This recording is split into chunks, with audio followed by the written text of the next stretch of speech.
हमारा main character labyrinth world का राजा था। लेवल 97 रॉड्रिगो एलरिगो। पूरे 10 साल गेम में घिसने के बाद आखिरकार एक नया वर्जन आया जिसमें पुराने कैरेक्टर को लात मारकर पॉइंट्स के बदले नया अवतार चुनने का मौका मिला। पुराना वाला वैसे ही बोरिंग हो गया था, तो भाई ने बिना सोचे समझे ऑफर कबूल कर लिया, ये जाने बिना कि उसकी किस्मत फूटने वाली है। अच्छी बात यह थी कि पुराने तजुर्बे की वजह से उसे 1,97,000 पॉइंट्स मिले। बुरी बात यह है कि उसने खुद को बड़ा शाना समझते हुए वो पॉइंट्स कैसे लौटाए, शहर का हर बंदा उन्हें हैरानी से देख रहा है।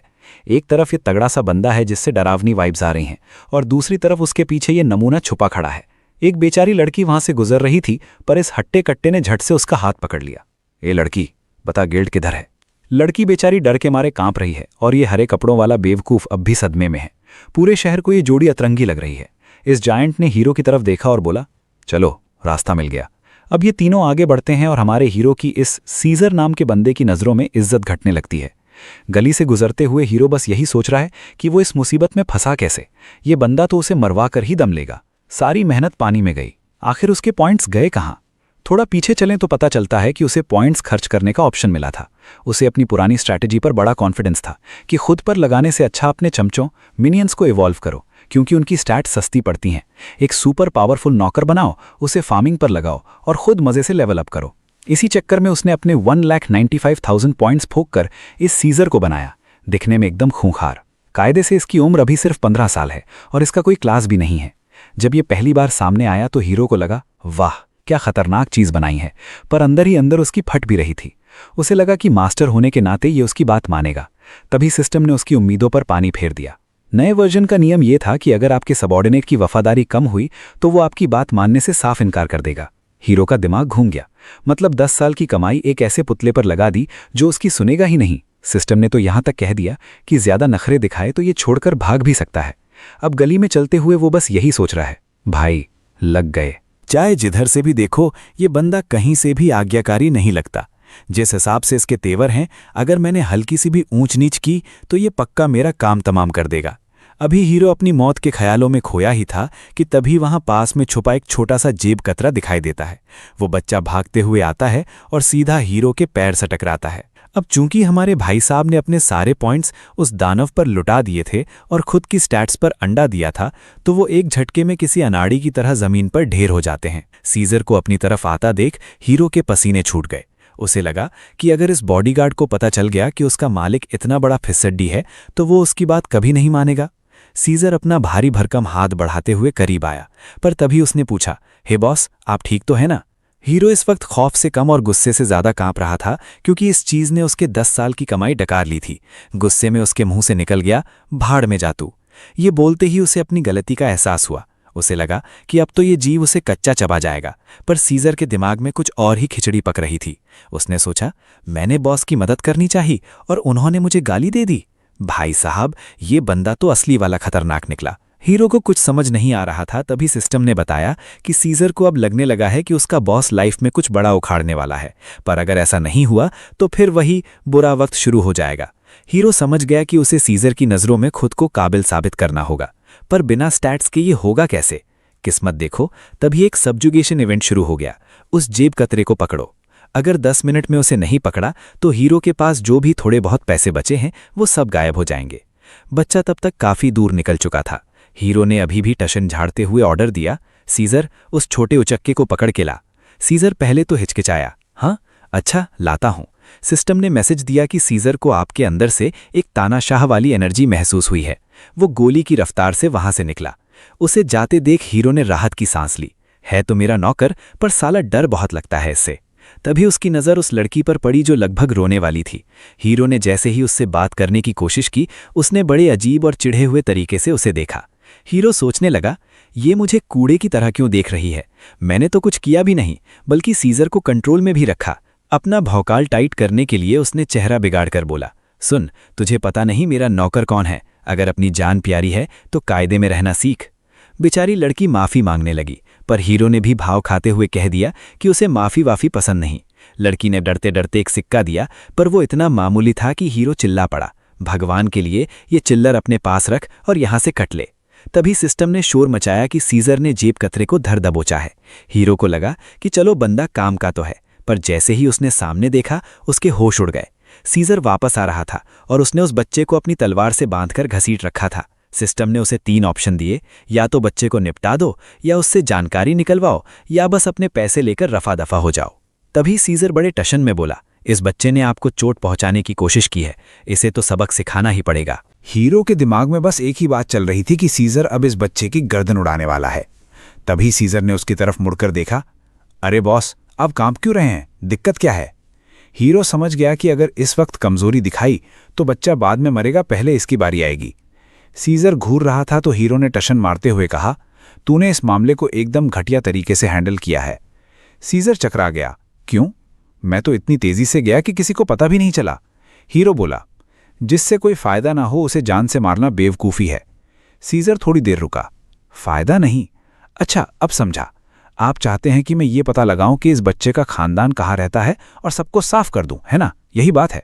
आप जैसे जालिम इंसान को खुश करने का यही एक तरीका है। आई एम सॉरी बॉस, मुझे अंदाज़ा नहीं था कि आपकी शैतानी सोच कितनी आगे तक जाती है। हीरो का मन तो रोने का हो रहा था। अबे नहीं, मेरा वो मतलब नहीं था। पर चलो, इसी बहाने उसकी बदनामी, नोटराइटी 1 पॉइंट और बढ़ गई। उन्होंने उस बच्चे से 200 गोल्ड कॉइन्स वसूले। हीरो दंग रह गया। इतने पैसे इस बच्चे के पास आए कहाँ से? बच्चा बोला कि आज शहर में बहुत सारे बुद्धू प्लेयर्स आए थे, तो अच्छी कमाई हो गई। हीरो समझ गया कि ये लड़का सबको चूना लगा रहा है। उसने पूछा, तो क्या तू आगे भी यही चोरी चकारी जारी रखेगा? लड़के ने कहा, नहीं, अब नहीं करूंगा। हीरो बोला, अरे मुझे ये नहीं सुनना। दरअसल हीरो चाह रहा था कि लड़का कोई रोने धोने वाली कहानी सुनाए, जैसे कि माँ बीमार है या बाप मारता है, ताकि हीरो उसे माफ करके शहर में अपनी नेकनामी बढ़ा सके।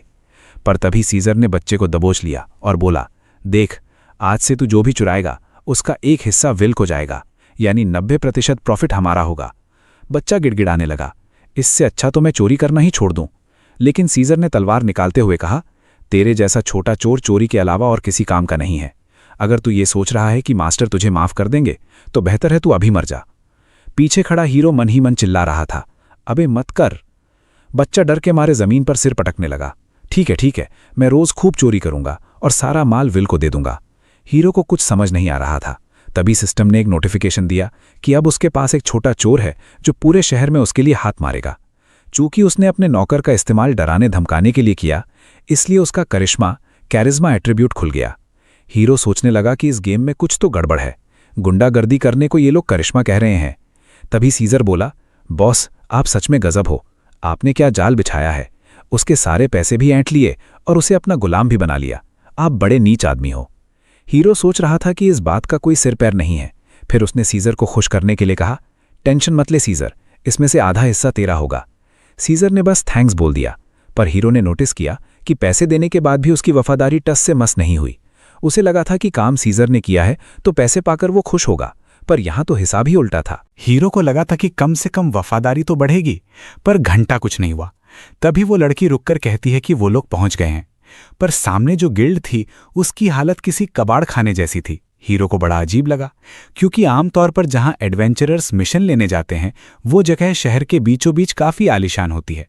पर यहां तो अंदर बैठे लोग चाकू से उंगलियों के बीच मारने वाला वो बेवकूफाना गेम खेल रहे थे। जैसे ही ये लोग अंदर घुसे, सबकी नजरें दरवाजे पर टिक गईं।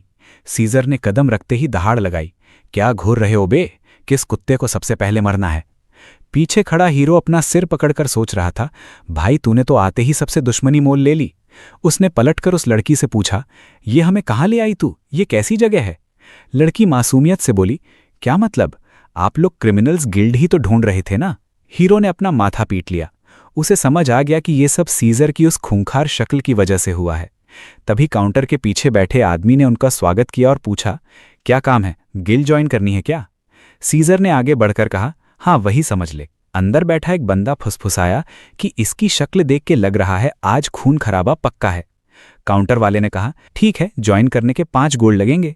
तुम लोग अभी शहर आए हो, तुम्हारे पास इतने पैसे होंगे नहीं तो फुर्सत में आना। सीजर ने तपाक से सिक्कों का ढेर काउंटर पर पटक दिया। काउंटर वाला हक्का बक्का रह गया। अरे तुम्हारे पास तो सच में माल है।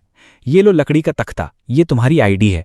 सीजर भड़क गया, तू सोने के बदले हमें लकड़ी बेच रहा है? मेरे बॉस को चूना लगाने की हिम्मत कैसे हुई तेरी? वहां बैठे लोग कंफ्यूज हो गए। बॉस, ये किसके बारे में बात कर रहा है? इतना खतरनाक बंदा इस दुबले पतले लड़के के ऑर्डर क्यों मान रहा है? तभी दारू पी रहा एक बंदा बोला, सावधान रहो भाई, अगर ये जायंट इसकी इज्जत कर रहा है तो पक्का इस लड़के में कोई ऐसी बात है जो हमें दिख नहीं रही। पर इसने नए प्लेयर यानी न्यूबी जैसे कपड़े क्यों पहने हैं? क्या ये कोई जाल बिछा रहा है? इतने में सीजर अचानक एक हंसने वाले बंदे के पीछे जाकर खड़ा हो गया। वो बंदा जैसे ही पलटा, सीजर ने उसके मुंह पर ऐसा जोरदार मुक्का जड़ा कि वो सीधे फर्श पर जा गिरा। उसके मुंह से जैसे खून की नदियां बहने लगी। सीजर ने सबको चेतावनी दी, मेरे बॉस की पीठ पीछे बकवास करने से पहले सोच लेना, वरना यहां सबका सफाया कर दूंगा। वो अपनी तलवार निकालने ही वाला था कि तभी हमारे हीरो ने पीछे से आवाज दी, सीजर ठंडे हो जाओ भाई। हीरो ने माहौल संभालते हुए कहा, माना कि ये गलियां अंधेरी हैं, पर यहां के भी कुछ कायदे होते हैं जिनकी इज्जत करनी चाहिए।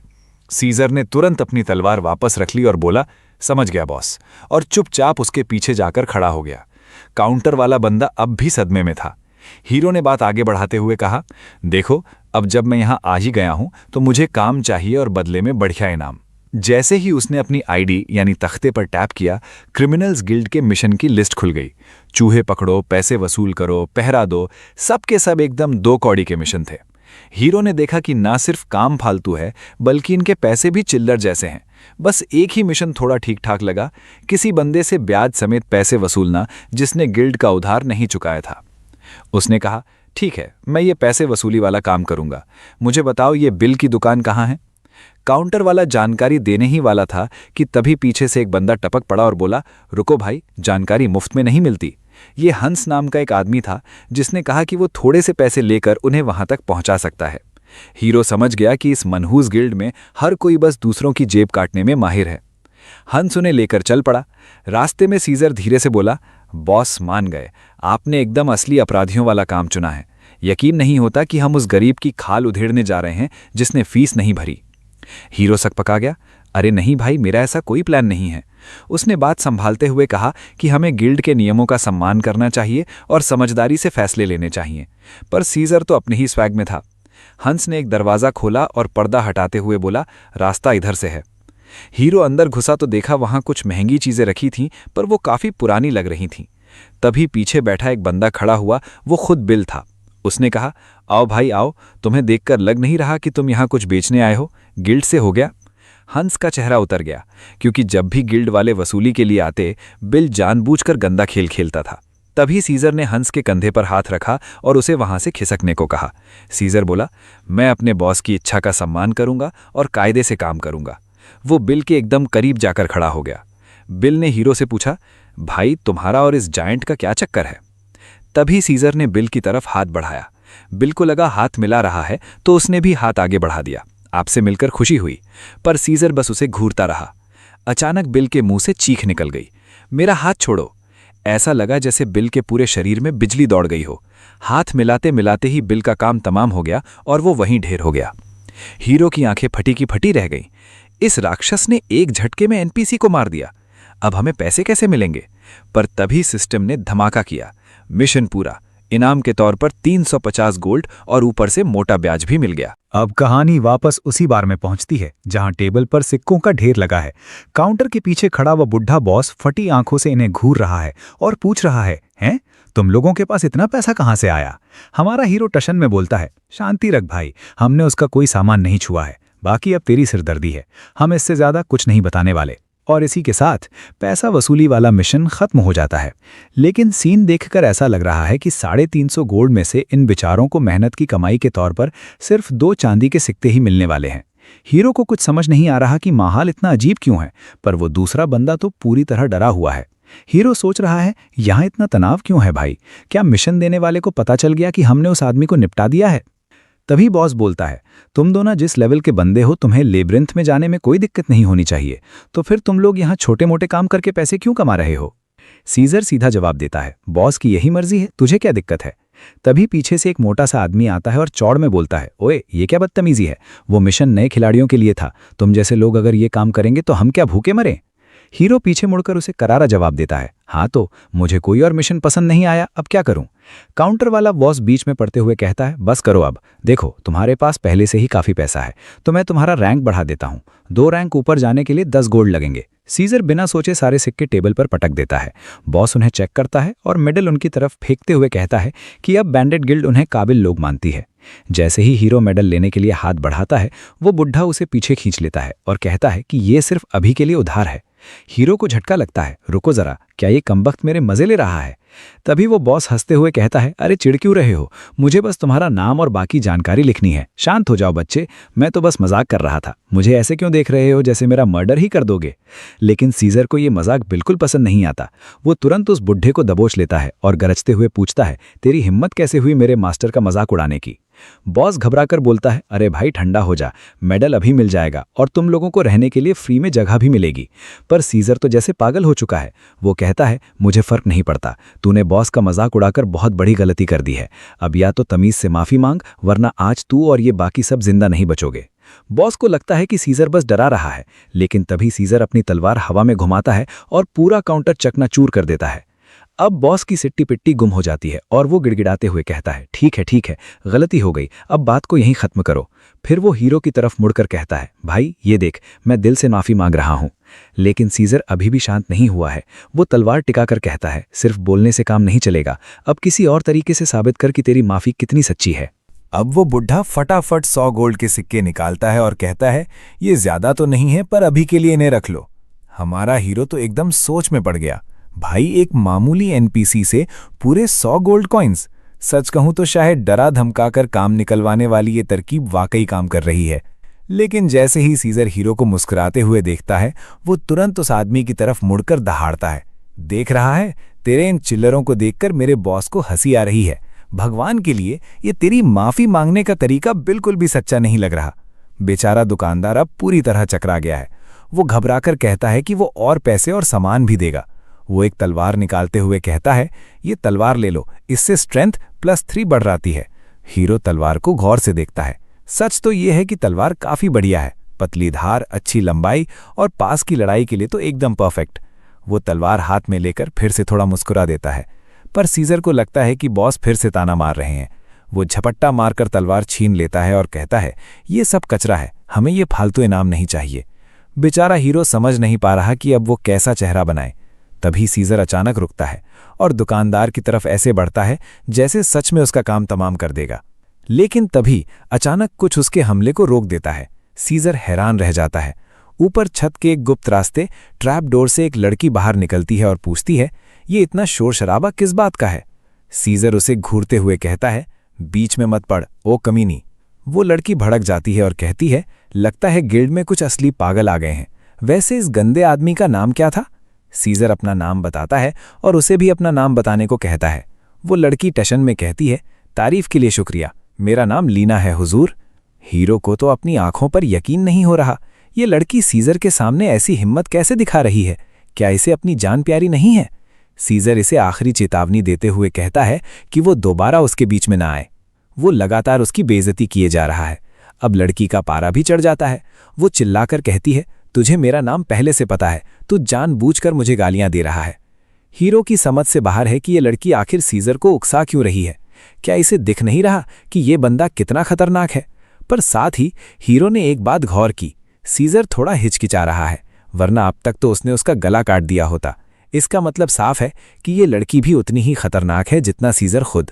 और जिस फुर्ती से उसने अपना बचाव किया वो वाकई काबिल तारीफ था। वैसे भी सीजर की एजिलिटी 10 है, जो बहुत ज़्यादा होती है, पर यह लड़की उसे टक्कर दे रही है। क्या सीजर इस नई मुसीबत से निपट पाएगा या मामला और बिगड़ने वाला है? सीजर तो भाई ऐसा मॉन्स्टर है जिसे इतना तेज होना ही नहीं चाहिए, पर अगर इस लड़की ने उसे रोक लिया और जिस फुर्ती से नीचे कूदी है, उससे तो यही लगता है कि इसके स्टैट्स सीजर के बिल्कुल टक्कर के हैं। अब असली दिक्कत यह है कि कहानी की शुरुआत में ही इतने तगड़े बंदे से पंगा लेना समझदारी नहीं है, पर हीरो बेचारा मजबूर है। वो सीजर को पीछे हटने के लिए भी नहीं कह सकता, वरना उसकी लॉयल्टी कम हो जाएगी। तो थोड़ा माहौल हल्का करने के लिए हीरो हकलाते हुए पूछता है, सुनो, तुम्हारा नाम लूसी था या लीना? मुझे ठीक से याद नहीं आ रहा। खैर छोड़ो, एक बात बताओ, जब कोई चेला गलती करता है तो कसूर किसका होता है, उसके बॉस का या उसके साथ वालों का? लीना एक सेकंड सोचती है और फिर झिड़कते हुए कहती है, बातों को घुमाना बंद करो। पर हीरो अपनी ही धुन में है। मैं तो बस ये चाहता हूं कि ये बुढ़ा तमीज से माफी मांगे। लीना थोड़ा रुकती है, फर्श पर पड़े एक सिक्के को हवा में उछालकर लपकती है और कहती है, सुना है तुम लोग गिल्ड में शामिल होना चाहते हो, तो फिर तुम जैसे गधे उस आदमी को जान से मारने की बात क्यों कर रहे हो? तुम जैसे 2 कौड़ी के लोगों को कुछ भी मांगने से पहले यहाँ झाड़ू पोछा करना चाहिए। हीरो को मन ही मन लगता है कि ये लड़की बात तो बिल्कुल पते की कह रही है, और इसी बात पर उसे और गुस्सा आ जाता है। वो टशन में बोलता है, वही लीना, जरा मेरा माल पानी तो देख, क्या किसी नए खिलाड़ी के पास इतना सामान देखा है कभी? इतने सारे सिक्के देखकर लीना की तो राल टपकने लगती है। वो हक्की बक्की होकर कहती है, इतने में तो पूरी दुकान खरीदी जा सकती है, एक बिगिनर के पास इतना पैसा कहाँ से आया? हीरो स्टाइल में जवाब देता है, बस ये समझ ले कि मेरे पास ऐसी जानकारी है जो कोई अमीर से अमीर बंदा भी नहीं खरीद सकता। लीना को अब इसमें दिलचस्पी आने लगती है कि ये इतनी जल्दी पैसा कैसे छाप रहा है। वो पूछती है, वैसे ये खतरनाक बंदा तुझे बॉस बॉस क्यों बुला रहा है? तेरा नाम क्या है? हीरो अपना नाम बताता है, विल मेयर। लगता है लीना के पास दिमाग नाम की चीज कम ही है, क्योंकि नाम सुनते ही वो फिर से दीवानी हो गई। वो कहने लगी, वाह, नाम भी कून है और पैसा कमाना भी आता है। चलो ठीक है, अब से मैं तुम्हारे मामले में टांग नहीं अड़ाऊंगी। काउंटर वाला बुढ़ा घबरा कर चिल्लाता है, ए लीना रुक, तेरा काम यहां मेरी रक्षा करना है, भूल गई क्या? पर लीना को क्या फर्क पड़ता है, वो हवा में कलाबाजियां खाते हुए उसे गुड लक बोलकर गायब हो जाती है। ट्रैपडोर बंद होते ही सब शांत हो जाते हैं। हीरो को लगा था कि शायद सीजर थोड़ा हिचकिचाएगा, पर भाई सीजर तो सीजर है, उसने बिना पलक झपकाए उस बुढ़े का सिर कलम कर दिया। इसी के साथ सीजर की बदनामी 10 पॉइंट बढ़ गई और हमारे हीरो की तो सीधे 20 पॉइंट। हीरो को यकीन नहीं हो रहा कि पहले ही मिशन में उन्होंने उस आदमी को निपटा दिया जो उन्हें काम देने वाला था। तभी हमें फ्लैशबैक में दिखता है कि लीना बेचारी बोर हो रही थी। उस बार के बुढ़े लोग बस गंदे चुटकुले सुनाते और शराब पीते रहते थे। उसे लगता था कि इन कचरा जैसे लोगों की हिफाजत करना उसकी काबिलियत की बेइज्जती है, इसलिए उसने बुढ़े को मरने के लिए अकेला छोड़ दिया। अगर ये सब कंट्रीब्यूशन फार्मिंग का चक्कर ना होता तो लीना ये जगह कब की छोड़ चुकी होती। तभी सीजर के हंगामे ने उसकी नींद उड़ा दी। वो देखने गई कि आखिर माजरा क्या है। उसने देखा कि सब दुम दबाकर भाग रहे हैं और सीजर से ऐसा खूंखार औरा निकल रहा है कि उसने उस बुढ़े को माफी मांगने पर मजबूर कर दिया। और मजे की बात ये कि माफी खुद के लिए नहीं बल्कि अपने बॉस के लिए मंगवा रहा था। लीना ने सोचा, अरे इस मॉन्स्टर का भी कोई बॉस है, इतने ताकतवर बंदे को कोई ऑर्डर कैसे दे सकता है? पर जब उसने बॉस को देखा तो वो एकदम साधारण और आलसी सा लगा, यहां तक कि उसके कपड़े भी कबाड़ जैसे थे। फिर उसने देखा कि दुकानदार ने 100 गोल्ड सिक्के दिए। लीना को लगा कि अब तो ये खुश हो जाएगा, पर बॉस के चेहरे पर खुशी का नामो निशान नहीं था। पता नहीं कैसा अजीब सा मुंह बना रखा था उसने, जैसे उसे ये सब बिल्कुल पसंद नहीं आया। और ऊपर से शक्ल भी कितनी अजीब थी उसकी, हे भगवान। हद तो तब हो गई जब उस बढ़िया तलवार को देखकर भी हीरो ने ऐसा मुंह बनाया जैसे उसे कोई कचरा थमा दिया गया हो। तभी अचानक सीजर उस बुढ़े को मारने दौड़ा और लीना को यकीन हो गया कि ये बंदा पक्का पागल है। मिशन देने वाले को मारना मतलब खुदकुशी करना है। वो बीच बचाव करने कूदी, पर जब उसने हीरो का वो सिक्कों वाला खजाना देखा तो उसके होश उड़ गए। उसी पल उसने तय कर लिया कि ये बिगिनर जो कोई भी है, इसके करीब रहना ही फायदेमंद है। असल में चक्कर ये है कि हमारे हीरो की वीआर मशीन खराब है, जिसकी वजह से गेम के अंदर उसके चेहरे के हाव भाव थोड़े बिगड़ जाते हैं और लोग उसे गलत समझ लेते हैं। खैर, अब वापस सीन पर आते हैं। जैसे ही उस बुढ़े की गर्दन कटती है, स्क्रीन पर मैसेज आने लगते हैं, गिल्ड असिस्टेंट मर गया, हीरो भी गया काम से। हीरो को पता है कि अगर बाकी गिल्ड वालों ने सीजर को मारने का मिशन दे दिया तो ये दोनों मिलकर भी उन्हें नहीं रोक पाएंगे।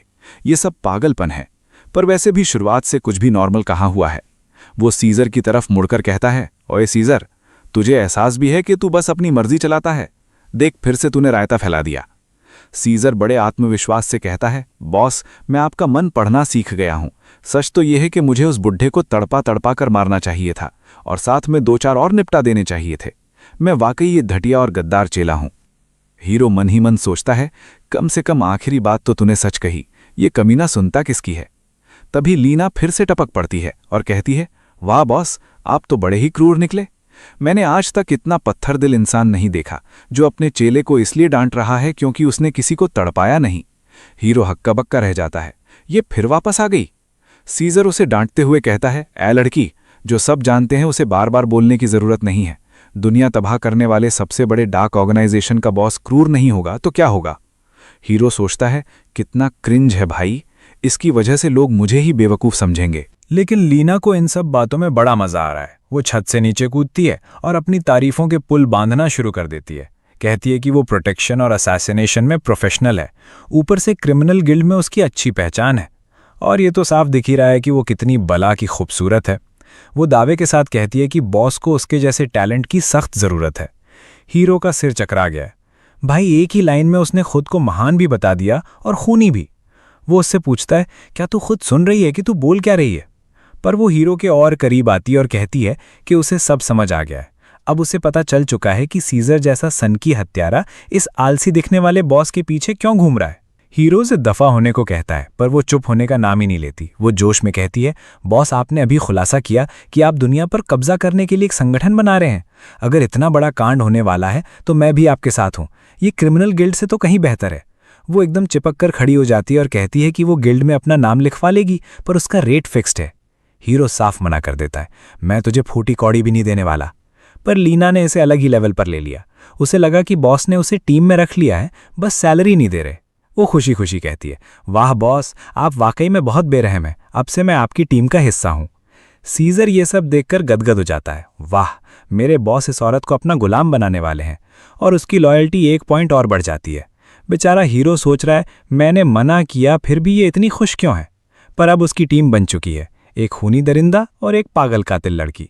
साफ है कि लीना सीजर का फीमेल वर्जन है।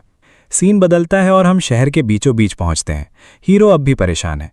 सीजर पूछता है कि क्या वो लड़की ठीक रहेगी। वो तो बाय बाय करके निकल गई और कह गई कि उसने सबका चेहरा याद कर लिया है। हीरो कहता है, उसकी फिक्र छोड़, मुझे इन फालतू बातों में वक्त बर्बाद नहीं करना। सीजर फौरन माफी मांगता है, माफ करना बॉस, मैं भूल गया था कि आपको अपने चेलों की कोई परवाह नहीं है। हीरो अपना माथा पीट लेता है और सोचता है कि अब सीजर की साइकोलॉजी टेस्ट करने का वक्त आ गया है। तभी उसे एक छोटी बच्ची रोती हुई दिखती है। वो सीजर से पूछता है, देख सीजर, एक बच्ची रो रही है, तुझे इसे देखकर क्या करने का मन कर रहा है?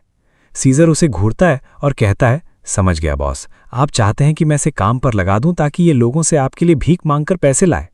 हीरो ने अपना सिर पकड़ लिया, नहीं बे, मैं ये जानना चाहता हूं कि तू क्या चाहता है, मेरी बात छोड़। सीजर बच्ची के पास जाता है, उसे देखता है और फिर मुंह फेर कर चल देता है। ये बहुत मामूली है, मुझे इससे कोई मतलब नहीं।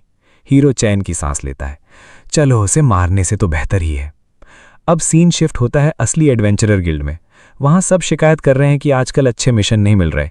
वहां बहुत लंबी लाइन लगी है। सीजर को गुस्सा आता है कि इतनी लंबी लाइन क्यों है, पर हीरो उसे डांटकर लाइन में लगने को कहता है और सीजर चुपचाप मान जाता है। हीरो समझ गया है कि सीजर को शक पैदा किए बिना कैसे काबू में रखना है। बाकी लोग फुसफुसा रहे हैं, ये छोटा सा बच्चा इतने बड़े आदमी पर हुक्म कैसे चला रहा है, कुछ तो गड़बड़ है। सीजर के चेहरे पर वही डरावनी मुस्कान है। आखिरकार उनकी बारी आती है। वहां खड़ी औरत समझाती है कि एक मशीन पर खून की एक बूंद डालनी होगी जिससे उनके स्टैट्स का पता चलेगा। सीजर चिल्लाकर सबको सावधान कर देता है, ओए कचरा लोगों, तैयार हो जाओ, तुम सब अब ऐसी ताकत देखोगे जो कभी नहीं देखी होगी। हीरो सोचता है ये कमबख्त फिर से सबका ध्यान खींच रहा है। पहले तो वो मना करता है कि वो अपना खून फालतू में बर्बाद नहीं करेगा, पर उसे एहसास होता है कि वहां का माहौल बहुत भारी और डरावना हो गया है। शायद सब उससे डर रहे हैं। वो सोचता है, चलो ठीक है, खून की बूंद दे देता हूँ, स्टैट्स चेक करता हूँ और ये तमाशा खत्म करता हूँ। वैसे भी मैंने अपनी करिश्मा पर काफ़ी काम किया है, तो शायद कुछ बढ़िया ही निकल कर आए। बेचारे को लग रहा है कि इसकी किस्मत चमकने वाली है और इसे कोई ज़बरदस्त पावर मिलेगी। वो मन ही मन खुश हो रहा है कि अगर शुरुआत से ही उसने सीजर जैसे बंदे को अपने कंट्रोल में ले लिया तो गेम में उसकी साख और रुतबा दोनों बढ़ जाएंगे। उसे पूरी उम्मीद है कि हाथ कुछ तगड़ा ही लगने वाला है। वो उस औरत की तरफ मुड़कर बड़े टशन में कहता है, ठीक है, फिर दिखाओ मेरी किस्मत में कौन सी क्लास लिखी है। जैसे ही वो औरत चेक करती है, हमारे हीरो के होश उड़ जाते हैं। वहां लिखा था कि ये लड़का या तो कोई शातिर ठग बनेगा, या धोखेबाज, या फिर सरेआम डकैती डालने वाला लुटेरा। ये देखते ही सीजर उसे घूरने लगता है। उसके चेहरे के भाव बदलते हैं और वो धीरे धीरे हीरो के करीब आने लगता है। प्रोटैगनिस्ट को लगता है कि अगर ऐसी घटिया क्लासेस मिली तो उसकी इज्जत का कचरा हो जाएगा और उसकी धाक पूरी तरह खत्म हो जाएगी। पर फिर उसे ख्याल आता है कि इसमें गलत भी क्या है। इस गेम में घुसने के लिए उसने किया ही क्या था? एक आम आदमी को धमकाया, एक अपराधी को लूटा और फिर दुकान वालों को ही ठिकाने लगा दिया। उसके कारनामों को देखते हुए यही अंजाम सबसे ज्यादा फिट बैठता था। तभी अचानक सीजर के तेवर बदल जाते हैं और वो कहता है कि बॉस बनना तो इसके लिए एकदम सही है। हीरो फटी आंखों से स्क्रीन को देखता रह जाता है, क्योंकि वहां सब कुछ बदल चुका था। अब वहां नई क्लासेस दिख रही थी, गैंग का बॉस, कत्ल की साजिश रचने वाला मास्टरमाइंड और एक प्रोफेशनल कातिल। हैरान होकर हीरो उस औरत से पूछता है कि ये अचानक से क्लास कैसे बदल गई। वो जवाब देती है कि कभी कभी ऐसा तब होता है जब खिलाड़ी के पास कोई वफादार चेला या साथ निभाने वाला गुलाम मौजूद हो। असर दिखने में थोड़ा वक्त लग सकता है कि असल में उसके पास क्या पावर्स हैं। पीछे खड़ा सीजर फुसफुसाता है, एक बॉस को आखिर एक अच्छे चेले की जरूरत तो होती ही है। शायद मेरी वजह से ही ये सब मुमकिन हुआ है। प्रोटैगनिस्ट उस कमीने को चुप रहने के लिए कहता है, पर सीजर तो अपनी ही धुन में जश्न मना रहा है। वो कहता है कि एक बॉस से यही उम्मीद की जा सकती है। उसकी क्लासेस वाकई बहुत खूंखार हैं। हीरो बिना देर किए बॉस क्लास चुन लेता है, क्योंकि बाकी ऑप्शंस के मुकाबले यही सबसे कम बुरा था। अब सबसे ज़्यादा अथॉरिटी वाला बॉस होने के नाते वो अपने करिश्मे से किसी भी ऑर्गेनाइजेशन को चला सकता है। खास बात यह है कि उसके ग्रुप के मेंबर्स जितने ताकतवर होंगे वो खुद भी उतना ही स्ट्रांग होता जाएगा। चलो ये सुनने में तो दिलचस्प है, फिर भी हीरो के चेहरे पर कोई खास खुशी नहीं दिखती। वो पूछता है, ओए सीजर, तेरी क्या क्लास निकली?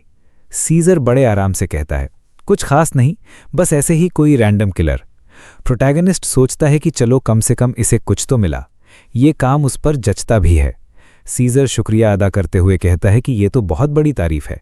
हीरो मन ही मन चिढ़ते हुए सोचता है, अबे ओए, वो तारीफ नहीं थी बेवकूफ़। तभी सीन बदलता है और हम एडवेंचरर्स गिल्ड के एक छोटे से कमरे में पहुंचते हैं, जहां हर कोई पिटा हुआ और बदहाल नजर आ रहा है। सीजर वहां ठाठ से पैर फैलाकर बैठा है और कहता है कि तुम सब बहुत खुशकिस्मत हो। उनमें से कोई डरते डरते कहता है, शुक्रिया, बहुत बहुत शुक्रिया। हीरो सोच में पड़ जाता है कि ये बंदा इसे थैंक यू क्यों बोल रहा है। तभी सीजर ऐलान करता है कि वो आज सबको जिंदा घर जाने का मौका देगा। हीरो हक्का बक्का होकर बोलता है, सीजर, क्या तू पागल हो गया है? मैंने तुझे नहीं कहा था कि बाहर निकलते ही लोगों की इज्जत करनी है? सीजर उसकी तरफ मुड़ता है और कहता है, ओ बॉस, तो आप चाहते हैं कि मैं इज्जत दिखाऊं? सीजर की ये बात सुनकर हीरो तुरंत डर जाता है कि पता नहीं ये अब किस तरह की इज्जत उतारने वाला है, पर उसे कुछ गड़बड़ लगती है। ये अचानक ऐसे बर्ताव क्यों कर रहा है? एडवेंचरर्स गिल्ड के बीचों बीच ऐसी हरकत करना मुसीबत को बुलावा देना है। तभी हीरो को एहसास होता है कि सीजर को जो असैसिन क्लास मिली है वो उसे तब और ज़्यादा ताकतवर बनाती है जब वो लोगों की जान लेता है। इसका मतलब है कि पावर बढ़ाने के लिए उसे ज़्यादा से ज़्यादा लोगों को ठिकाने लगाना होगा। प्रोटैगनिस्ट समझ जाता है कि उस कमीने को अपनी क्लास कुछ ज़्यादा ही पसंद आ गई है और उसने अभी से प्रैक्टिस भी शुरू कर दी है। अब उसे समझ आता है कि सीजर ने क्यों कहा था कि वो लोग लकी हैं जिन्हें वो जिंदा छोड़ रहा है। तभी वहां इंतजार कर रहा एक सुनहरे बालों वाला लड़का खड़ा होता है, कुछ सिक्के बिखाता है और कहता है कि उसे बहुत काम है, उसे बैंक में पैसे जमा करने जाना है। सीजर पूछता है कि कितने पैसे हैं, तो वो बताता है कि बस 1 चांदी का सिक्का और 30 तांबे के सिक्के हैं। सीजर मुस्कुराते हुए कहता है, अच्छा, तो तुम बैंक में पैसे इसलिए डालते हो ताकि वो सेफ रहें, है ना? तो फिर वो पैसे मुझे क्यों नहीं दे देते? मैं उन्हें तुम्हारे लिए एकदम सेफ रखूंगा। प्रोटैगनिस्ट को समझ आता है कि ये बंदा दिन दहाड़े सरेआम डकैती डाल रहा है। वो सुनहरे बालों वाला लड़का अपनी जान बचाकर भागने लगता है और चिल्लाता है, नहीं, कोई मेरे पैसे नहीं छीनेगा। पर तभी उसकी पीठ के ठीक बीचों बीच एक कुनाई आकर धसकी है। सीजर बड़े आराम से कहता है, वो साला अपने पैसे बचाने की कोशिश कर रहा था और उल्टा मुझे डाकू बोल रहा था। वो बेचारा तड़पते हुए रेंगने की कोशिश करता है और बाकी एडवेंचरर्स उसे ऐसे देख रहे हैं जैसे उन्होंने कुछ देखा ही ना हो। सीन बदलता है और हम एक कस्बे में पहुंचते हैं जहां लीना ठंड में ठिठुरते हुए घूम रही है। वो सोच रही है कि आखिर बॉस और वो चाकू का दीवाना बंदा कहाँ गायब हो गए। उसे पक्का यकीन है कि वो कहीं न कहीं कुछ बहुत बड़ा और धमाकेदार कर रहे होंगे। दूसरी तरफ हमारे हीरो ने एक कमरे में कुछ बेवकूफ़ों को बंधक बना रखा है और उन्हें जोकर बनाकर नाचने और पागलों की तरह हंसने पर मजबूर कर दिया है ताकि उन दोनों का मनोरंजन हो सके। उधर लीना याद करती है कि उस लड़के की आंखें कितनी बेजान थीं, जैसे मौत के सामने खड़े होकर भी वो बोर हो रहा हो। उसे सीजर की वो बात याद आती है कि कोई अंधेरी संस्था दुनिया ख़त्म करने वाली है। वो रुककर सोचने लगती है कि ऐसी स्थिति में दुनिया ख़त्म करने की कोशिश तो अक्सर कोई डेमन लॉर्ड ही करता है, और जिस तरह की भयानक लुक उस लड़के की थी वो इंसान तो बिल्कुल नहीं लगता। अगर ऐसा है तो लीना को समझ आ गया है कि उसे बॉस के प्लान में कैसे मदद करनी है और वो अभी से काम पर लग जाती है। सीन वापस शहर की तरफ आता है जहां ठंड के मारे प्रोटैगनिस्ट की हालत खराब हो रही है, जबकि सीजर कह रहा है कि मौसम तो बड़ा मस्त है। हीरो सोचता है मस्त तो लगेगा ही कमीने, तूने वो कपड़े जो पहन रखे हैं जिन्हें खरीदने में मैंने अपनी पूरी जमा पूंजी लगा दी। उसे इस बात पर इतना गुस्सा आता है कि वो पास पड़े एक कचरे के डिब्बे को लात मारता है और बड़बड़ाता है कि वो कपड़े तो उसे मिलने चाहिए थे। पर तभी अजीबोगरीब तरीके से उस कचरे के डिब्बे से लीना बाहर निकलती है। दोनों उसे देखकर हैरान रह जाते हैं कि ये यहाँ क्या कर रही है। वो जीभ निकालकर अजीब सी हंसी हंसती है और कहती है कि उससे थोड़ी गलती हो गई। प्रोटैगनिस्ट तुरंत जानना चाहता है कि वो यहाँ पागलों जैसी हरकतें क्यों कर रही है और उस मिशन का क्या हुआ जिसमें डाकुओं तक जानकारी नहीं पहुंचने देनी थी।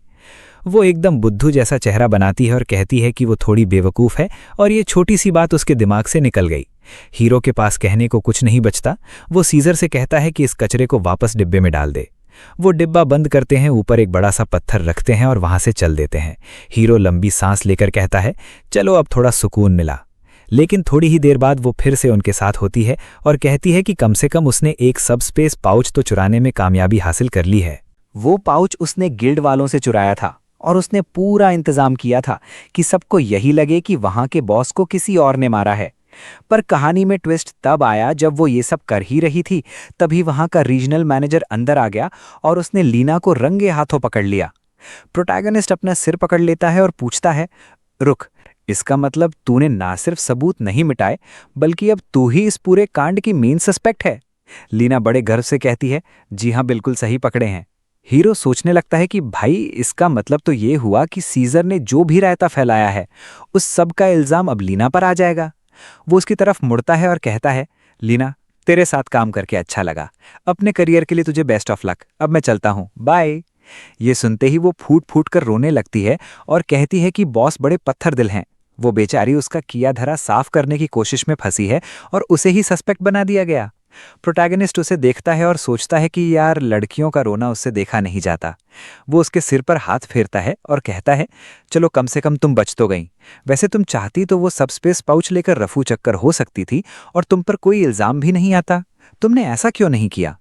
वो जवाब देती है कि उसने इसके बारे में सोचा तो था, पर उसे लगा कि मेहनत करने से अच्छा है कि बॉस से ही पैसे ऐंठ लिए जाएं।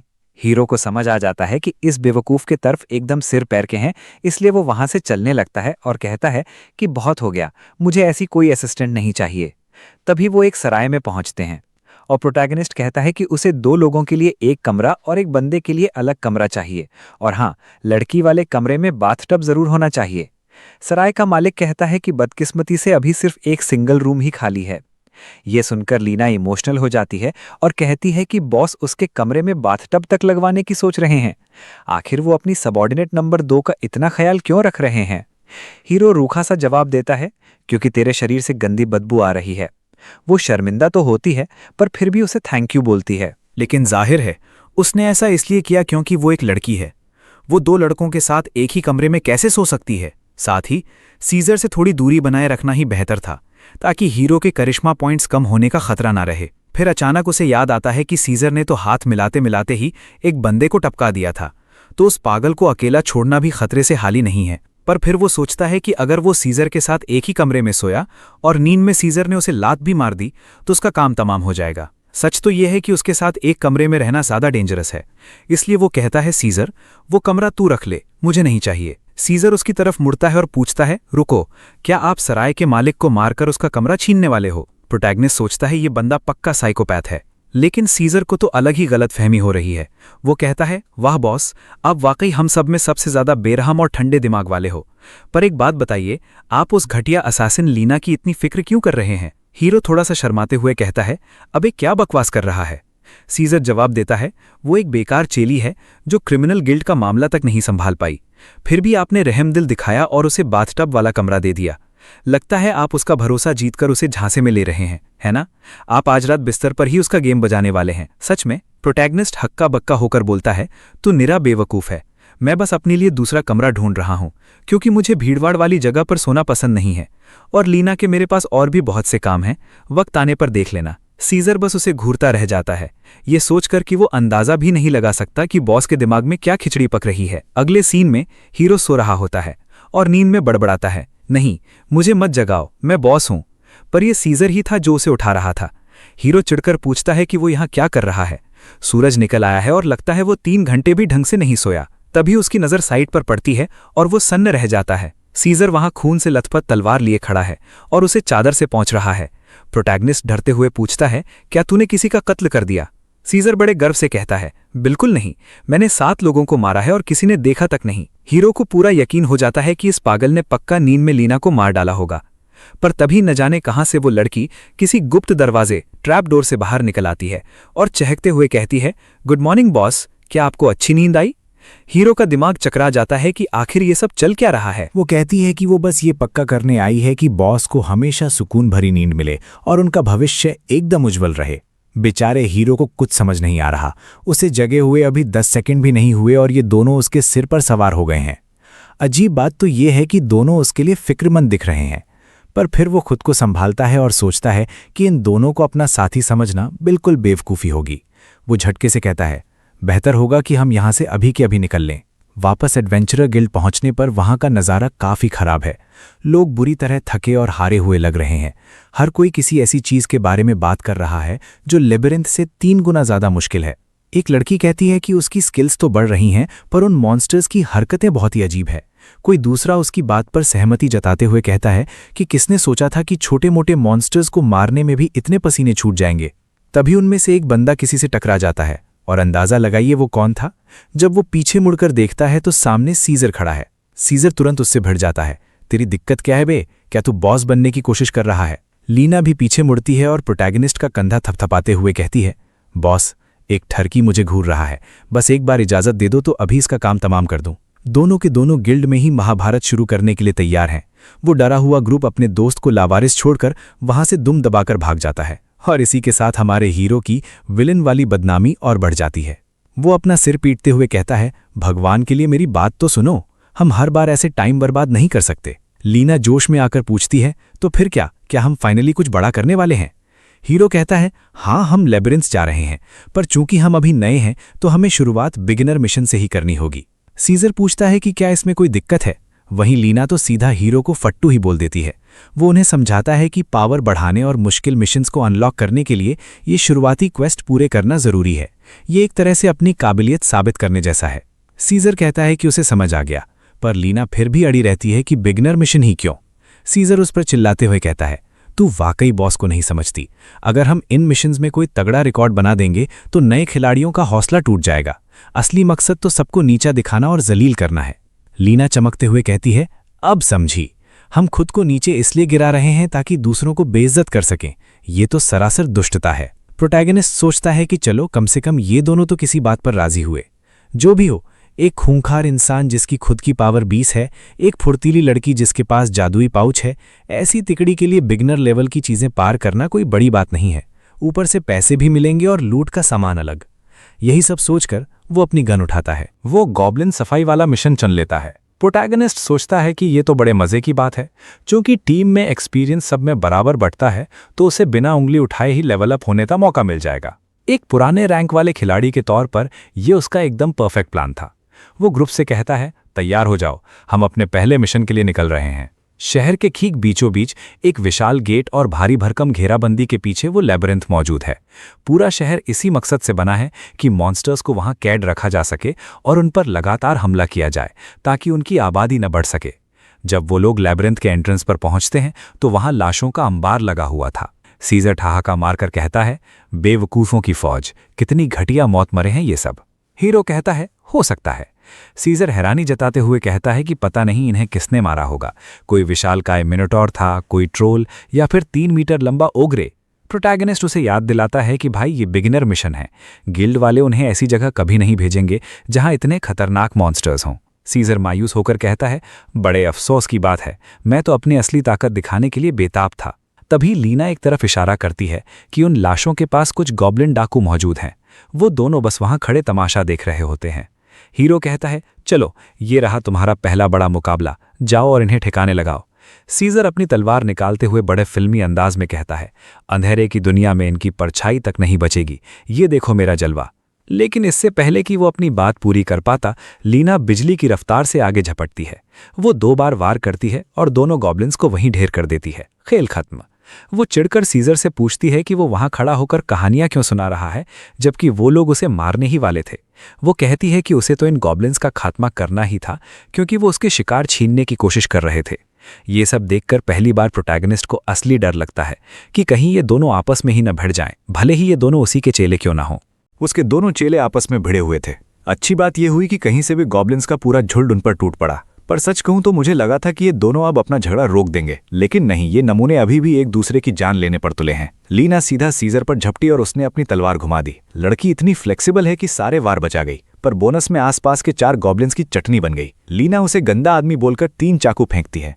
वो तो बच जाता है, पर पीछे खड़े बेचारे मॉन्स्टर्स की बलि चढ़ जाती है। ये दोनों आपस में लड़ रहे हैं, लेकिन मर आसपास के गॉब्लिन्स रहे हैं। इधर अपना हीरो पत्थर के पीछे छुपकर मजे से ढेर सारा एक्सपीरियंस बटोर रहा है। किस्मत देख रहे हो, थोड़ी देर बाद भाई एकदम चौड़ में घूम रहा है क्योंकि उसका लेवल अप हो चुका है। फिर वो कहता है, तुम दोनों काफी तमीज से पेश आ रहे हो। लीना को लगा कि बॉस सिर्फ उसी की तारीफ कर रहे हैं, तो वो फिर से झगड़ा शुरू करने का मौका ढूंढने लगी। हीरो बोलता है कि मैं तुम दोनों की तारीफ कर रहा हूं भाई, थोड़ा मिलजुल कर रहना सीखो। लीना मान जाती है और कहती है कि ठीक है, वो थोड़ा हाथ खींच कर लड़ेगी ताकि ये कातिल भी किसी काम आ सके। तभी हीरो कहता है कि अब बस बहुत हुआ, तुम लोग फालतू में अपनी एनर्जी और वक्त बर्बाद कर रहे हो। अगर ऐसे ही चलता रहा तो हम इस लेबिरिंथ की गहराई में एडवेंचर कैसे करेंगे। लीना पूछती है कि क्या वो भी शिकार में मदद करेंगे, और बिना सोचे समझे भाई के मुंह से निकल जाता है कि बिल्कुल करेंगे। आखिर वो बॉस जो है। फिर अचानक उसे झटका लगता है कि अरे ये क्या बोल दिया, उसका ये मतलब नहीं था। तभी सीजर पास आकर पूछता है, बॉस क्या आप सच में इन गॉब्लिन्स का शिकार करना चाहते हैं? आपको लगता है कि ये सही रहेगा? अपना हीरो सोचता है कि इस कैरेक्टर का सिंक सिर्फ 40% है और ये हालत बहुत खराब है,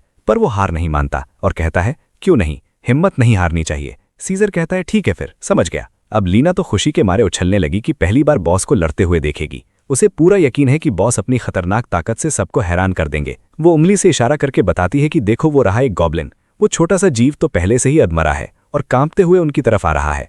अब हीरो गॉब्लिन के बिल्कुल आमने सामने है। उस कांपते हुए जीव को देखकर वो मन ही मन सोच रहा है कि चलो जो होगा देखा जाएगा, कम से कम मेरे पास ये बढ़िया तलवार तो है। उसके लिए गॉब्लिन को मारना उतना जरूरी नहीं था जितना मारते वक्त अपना स्टाइल बनाए रखना था। वो ये सोचकर हमला करता है कि बस कूल दिखना चाहिए, बाकी सब भाड़ में जाए।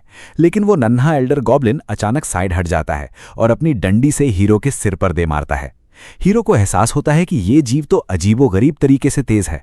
वो फिर से तलवार चलाता है, पर वो कमीना फिर चकमा दे देता है।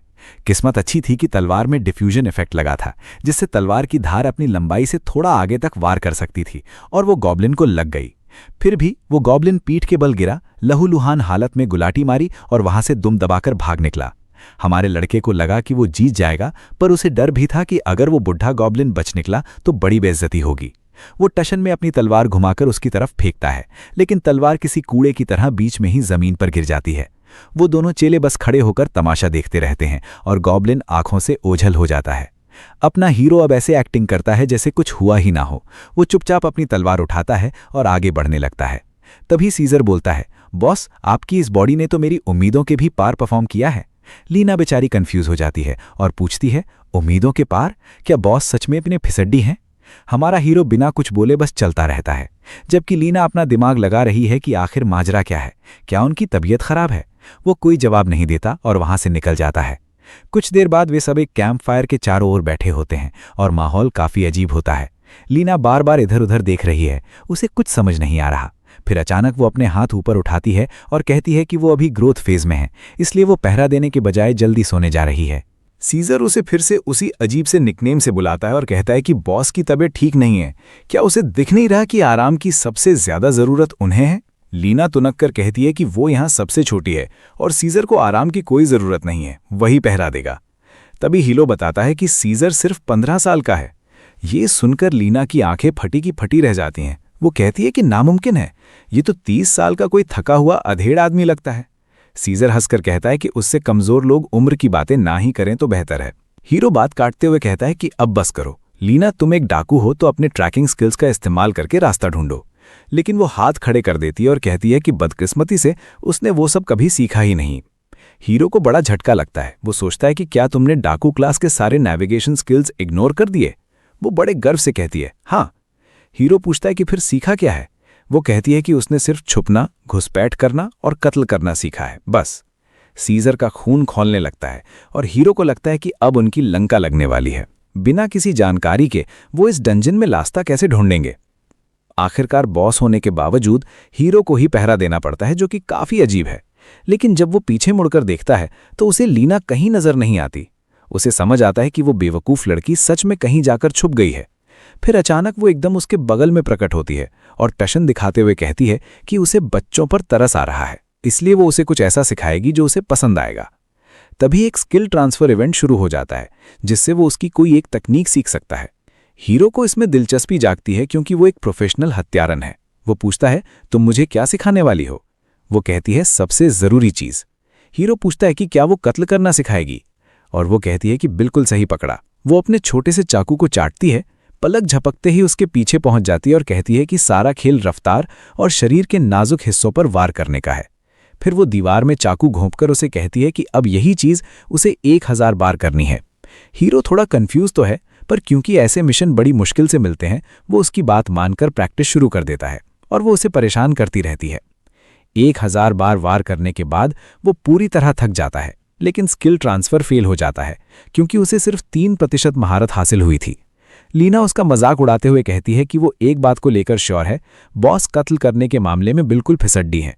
तभी अचानक सीजर उनके पीछे आता है और उन्हें पीछे मुड़कर देखने को कहता है। कुछ एडवेंचरर्स उनकी तरफ आ रहे हैं।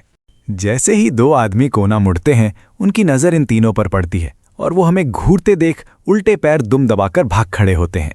हीरो को उनसे जानकारी चाहिए थी और तभी उन्हें पकड़ने का एक मिशन एक्टिवेट हो जाता है। अगर वो हाथ से निकल गए तो अगले एडवेंचरर्स का पता नहीं कब तक इंतजार करना पड़ेगा और बाहर निकलने का रास्ता ढूंढने का यही इकलौता तरीका है। हीरो बस धीरे से बोलता है, सीजर, और सीजर समझ जाता है। वो कहता है कि अभी उन्हें पकड़ कर लाता हूं, और भाई बूम, वो एक जोरदार फर्राटा भरता है और गायब हो जाता है। लीना वहां खड़ी होकर तालियां बजा रही है, पागलों की तरह कह रही है कि बच्चा बड़ा बहादुर है, देखो उसे बिल्कुल डर नहीं लग रहा। हीरो कहता है, मैं भला क्यों डरूंगा, वो सीजर है। इस पर लीना कहती है, नहीं, आपको हमारे लिए डरना चाहिए। क्या सीजर रास्तों के मामले में बिल्कुल बुद्धू नहीं है? वो उन बंदों को तो पकड़ लेगा, पर वापस आने का रास्ता उसे खाक पता होगा। हीरो को तुरंत समझ आ जाता है कि लड़की सही कह रही है। अगर सीजर ज्यादा दूर निकल गया तो वो उसे दोबारा कभी नहीं ढूंढ पाएंगे। हीरो उसे तुरंत सीजर के पीछे जाने और उसे लोकेट करने को कहता है, पर उसे खुद भी साथ जाना पड़ता है क्योंकि अगर वो अकेला रहा तो वो भी भटक जाएगा। 3 मिनट बाद हीरो जमीन पर पड़ा हाँफ रहा है, उसकी हालत खराब है। लीना बड़े कंफ्यूजन में पूछती है कि क्या आपको वो वाली बीमारी है जिसमें ज्यादा जोर लगाने पर दिल फट जाता है? हीरो चढ़कर कहता है कि शांत रहो, मैं मर नहीं रहा। वो कहती है, हो सकता है, पर अब हम फंस गए हैं, अब हम कुछ नहीं कर सकते, बस दुआ करो कि उसे वो एडवेंचरर्स मिल जाएं। तभी सिस्टम अनाउंस करता है कि सीजर ने उन्हें ढूंढ लिया है। हीरो राहत की सांस लेता है और लीना से कहता है कि अब फिक्र की कोई बात नहीं है, पर वो पलटकर पूछती है, क्या आप श्योर हैं? हमें अभी भी सीजर को तो ढूंढना ही पड़ेगा ना? हीरो उसे समझाता है कि रिलैक्स करो, अगर सीजर बुद्धू भी है तो जिन एडवेंचरर्स को उसने पकड़ा है वो उसे वापस हम तक ले ही आएंगे। ये सुनकर लीना खुश हो जाती है और कहती है कि चलो शुक्र है, ग्रुप में कोई तो ऐसा है जो चीजें ढूंढ सकता है। तभी हीरो अचानक टॉपिक बदल देता है और उससे पूछता है कि यहां से बाहर निकलने के बाद वो क्या करना चाहती है। लीना को कुछ समझ नहीं आता। वो कहता है कि जिस तरह उसने उसे स्किल सिखाने की कोशिश की वो काबिले तारीफ है, इसलिए वो उसे कुछ देना चाहता है। लीना इमोशनल हो जाती है और कहती है कि बॉस उसके लिए बहुत दयालु हैं, क्योंकि इसका मतलब है कि अब उन्हें उसके खाने पीने का मोटा खर्चा उठाना पड़ेगा। हीरो सोचता है कि यह अजीब बात है, इस शहर के सारे डाकू क्या भूखे मर रहे हैं? उसे लगता है कि बेचारी ने बड़ी गरीबी देखी है, जो कि उसके लिए अच्छा ही है, क्योंकि खाना तो कौड़ियों के भाव मिलता है।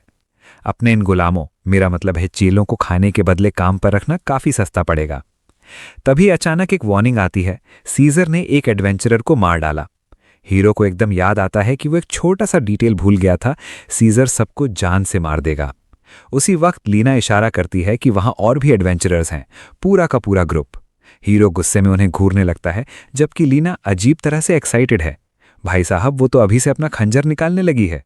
तभी एक तीर उनके शील्ड पर आकर लगता है, लेकिन वो एडवेंचरर्स लीना के लिए परेशान हैं। वो चिल्लाकर कहते हैं कि उस अजीब आदमी से दूर हट जाओ, वो खतरनाक दिख रहा है। हीरो को कुछ समझ नहीं आता।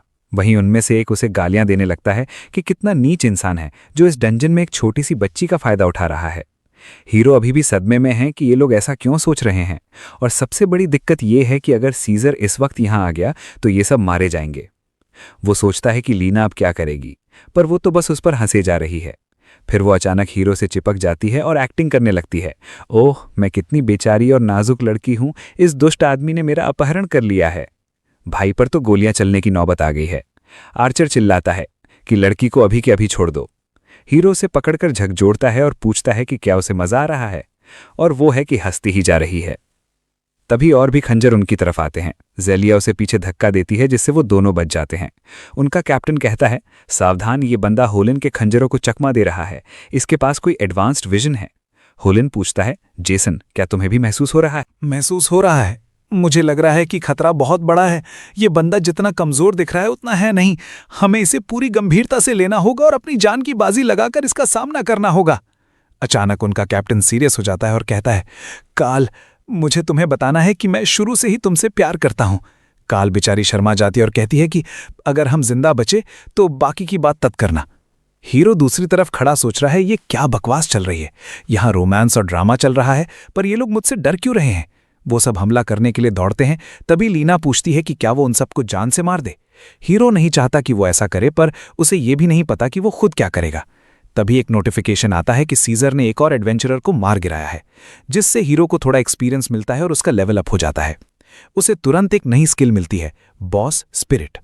हीरो इसे लेकर थोड़ा एक्साइटेड तो है, पर उसकी महारत अभी सिर्फ 0.02% है। एक असली बॉस वही है जो अपने चेलों से इज्जत वसूल करे और दुश्मनों के मन में खौफ भर दे। हीरो के शरीर से एक अलग ही ऑरा निकलने लगता है, जिसे देखकर लीना कहती है कि बॉस का चेहरा भी ऐसा लग रहा है जैसे वो दिन के 50 खून करते हों। हीरो कंफ्यूज हो जाता है कि आखिर वो कैसा चेहरा बना रहा है। जब एडवेंचरर्स उसकी तरफ लपकते हैं तो वो सोचता है कि उसे अब आईना देखना शुरू कर देना चाहिए। खैर, आईना बाद में, अभी टाइम है अपना बॉस करिश्मा दिखाने का। वो उन्हें ऐसी नज़र से देखता है जैसे उन्हें डर से जमा देगा, पर वो लोग अभी भी उसके सामने खड़े हैं, मतलब उस लुक का कोई असर नहीं हुआ। लीना पूछती है कि वो वहां किसी बेवकूफ़ की तरह क्यों खड़े हैं। उसे हीरो के आगे आना पड़ता है, जबकि एक बंदा चिल्लाते हुए आता है कि गंदे कचरे, अब तू मरेगा। अब हीरो को समझ आता है कि उसने खुद को कितनी खतरनाक सिचुएशन में डाल दिया है। वो बंदा उस पर तलवार चलाता है जो सीधे उसकी गर्दन की तरफ बढ़ रही होती है। हीरो को लगता है कि अब खेल खत्म, पर ऐन वक्त पर वो बंदा रुक जाता है। हीरो को लगता है कि शायद उसके ऑरा ने काम कर दिया, पर असल में उसके पीछे देखो कौन खड़ा है, हमारा सीजर। सीजर पूछता है, तुम लोग डंजन में ये खिलौना जैसी तलवार लेकर क्यों आए हो? वो बंदा कांपने लगता है, पर अगले ही पल कहता है कि वो पीछे नहीं हटेगा। तभी सीजर अपनी तलवार घुमाता है और जेसन की तलवार के परखच्चे उड़ा देता है। अजीब बात यह होती है कि अचानक लीना कुछ सूंघती है और कहती है कि उसे खून की गंध आ रही है। वो हीरो से कहती है, बॉस, मुझे नहीं लगता कि ये इसका खून है, आपका क्या ख्याल है? सीजर तुरंत जवाब देता है, बॉस, जिन 2 आदमियों के पीछे आपने मुझे भेजा था वो जालिम एडवेंचरर्स थे जो दूसरों का खून करते थे, इसीलिए मैंने उन्हें निपटा दिया और मैंने उनके हथियार भी जब्त कर लिए हैं। हीरो थोड़ा हिचकिचाता है और कहता है कि मुझे कुछ समझ नहीं आ रहा। रुको, अगर वो कातिल एडवेंचरर्स थे तो तुमने उन्हें क्यों मारा? और मेरी बात सुनो, अगर वो इतने ही जालिम थे तो हमें देखकर भागे क्यों? सीजर कहता है, बॉस, ये तो साफ है ना, जब उन्होंने आपका ये दिन के 50 खून वाला चेहरा देखा तो डर के मारे उनकी सिट्टी पिट्टी गुम हो गई। हीरो को अब भी समझ नहीं आ रहा कि ये दोनों बार बार चेहरे वाली बात क्यों पकड़ के बैठे हैं। वो एडवेंचरस की तरफ मुड़ता है और एक बहुत ही खौफनाक चेहरा बनाकर पूछता है, तुम दोनों, एक सवाल है, मेरा चेहरा देखकर तुम्हें क्या लगता है? वो नाइट कहता है, मुझे लगता है कि अब हम नहीं बचेंगे। तभी सीजर अपनी भारी भरकम तलवार लेकर आगे बढ़ता है और कहता है कि ये घटिया इंसान अभी तक जिंदा है और ऐसी बातें कर रहा है।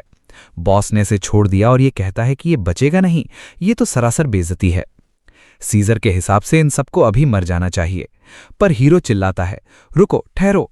वो उन्हें बचाने की कोशिश करते हुए कहता है, तुम लोगों की सजा ये है कि सीजर जो हथियार लाया है उन पर लगा खून साफ करो। सीन बदलता है और लीना का चेहरा खुशी से चमक रहा है। वो कहती है कि बॉस वाकई बहुत शातिर हैं, उन्होंने इन बेवकूफ़ों को अपने काम पर लगा दिया और अब उसका सब स्पेस माल से भर गया है। हीरो समझाता है कि ये तो जाहिर सी बात है, अगर डंजन से लूटा हुआ माल खून से सना होगा तो उसे कोई नहीं खरीदेगा। सब कुछ साफ होगा तो किसी को पता नहीं चलेगा कि ये कहाँ से आया है और दाम भी अच्छे मिलेंगे। फिर वो पूछता है कि उस डाकू का नाम क्या है? होलान? पीछे से आवाज आती है, हाँ, मैं ही हूं। होलान उन्हें बाहर निकलने का रास्ता दिखा रहा है, पर वो उन्हें आगाह करता है कि गेट पर जो गार्ड्स खड़े हैं वो भी डाकू हैं। अगर उन्होंने तलाशी ली तो वो तुम्हारे माल का 10% हिस्सा टैक्स के नाम पर रख लेंगे। हीरो सोचता है कि भाई, टैक्स तो दूसरी दुनिया में भी डकैती ही है। वो पूछता है, अगर मैं ये टैक्स ना देना चाहूं तो? सीजर बड़ी सादगी से कहता है कि अगर हम उन्हें मार दें तो टैक्स बचाना बहुत आसान है। वहीं लीना कहती है कि वो अपनी खूबसूरती का इस्तेमाल करके उन्हें पटाने की कोशिश कर सकती है। हीरो उसे चल हट बोलकर इग्नोर करता है। हीरो होलान को आगे भेजता है कि देखो क्या होता है। जैसे ही वो गेट पर पहुंचते हैं, गार्ड पूछता है, ओए, लेब्रिंथ से वापस आ रहे हो क्या? होलान घबराते हुए कहता है, हाँ, वो क्या हम बिना चेकिंग के निकल सकते हैं? हमें रास्ते में एक एडवेंचरर किलर मिला था, तो हम गिल्ड को रिपोर्ट करने जा रहे हैं। गार्ड थोड़ा सोचता है और फिर कहता है, ठीक है, जाओ, बस बाद में डिफेंस वालों को पूरी जानकारी दे देना। हीरो को ये थोड़ा अजीब लगता है, पर वो चुपचाप निकल जाता है और इस तरह वो आखिरकार लेब्रिंथ से बाहर आ जाते हैं। तभी सीजर होलान की फिरकी लेते हुए कहता है, ओए छोटे डाकू, तू तो कह रहा था कि बड़ा खतरा है, बड़ी आफत आएगी, पर यहां तो कुछ भी नहीं हुआ। लीना उस 10% वाले चक्कर के बारे में पूछती है। उन दोनों को पहले से ही पक्का पता था कि ये बंदा झूठ बोल रहा है और बस उनसे 10% ऐंठने की फिराक में है। तभी हमारा प्रोटैगनिस्ट कहता है कि कोई बात नहीं सीजर, हम इन तीनों को ही गुलाम बनाकर बेच देंगे और जो पैसा वो चोरी करने वाला था उसकी भरपाई कर लेंगे। उसकी बातें सुनकर उसके दोस्त उसे गालियां देने लगते हैं कि भाई पागल है क्या, और ये भी साफ हो जाता है कि होलन सच में उन्हें लूटने की कोशिश कर रहा था। तभी सीजर फियर इंडक्शन की स्किल सीख रहा होता है और प्रोटैगनिस्ट के साथ मिलकर उसे एक्टिवेट कर देता है। दोनों पागलों की तरह चीखने चिल्लाने और हंसने लगते हैं, जिससे उनकी नोटोराइटी यानी बदनामी बढ़ने लगती है। बाकी लोग तो बस इन दोनों की ये अजीबोगरीब हरकतें देखकर सोच में पड़ जाते हैं कि इन्हें हुआ क्या है। खैर, लीना उन्हें विदा करती है। कम से कम गिल्ड का शुरुआती गॉब्लिन मिशन तो पूरा हुआ और उन्हें इनाम में 10 गोल्ड मिलते हैं। सिस्टम मैसेज आता है कि एडवेंचरर गिल्ड के साथ उसका रेपुटेशन सुधर रहा है। तभी रिसेप्शनिस्ट कहती है कि ये डंजन के लुटेरे हमेशा सिरदर्द बने रहते हैं। अच्छा हुआ कि तुमने उन्हें संभाल लिया। चलो बढ़िया है कि तुम्हें वो 10% नहीं देना पड़ा जो अक्सर ये लुटेरे मांगते हैं। उसे लगता है कि चलो अब जाकर बात समझ में आई।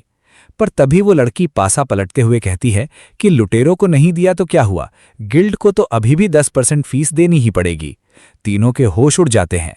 उन्हें लगता है कि जैसे वो लुटेरा उन्हें लूटने की कोशिश कर रहा था, ये लड़की भी वही कर रही है।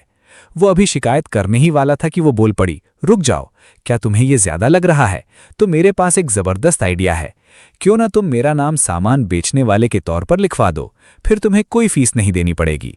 अपना परिचय देते हुए वो बताती है कि उसका नाम एरोल है, पर साफ दिख रहा है कि ये दाल इतनी आसानी से गलने वाली नहीं है और कुछ ना कुछ लोचा जरूर होगा। अगला चैप्टर शुरू होता है बिजली की कड़कड़ाहट और एक चर्च के सीन के साथ, जहां कोई बात कर रहा है कि कैसे मासूमों को तड़पाया और निगला गया, और ये सब बस एक पवित्र जीवन जीने की हवस की वजह से हुआ। और अंत में वे सब कुछ अपने कब्जे में कर लेते हैं। वो बंदा अपने हाथ ऊपर उठाता है और पीछे एक जोरदार धमाका होता है।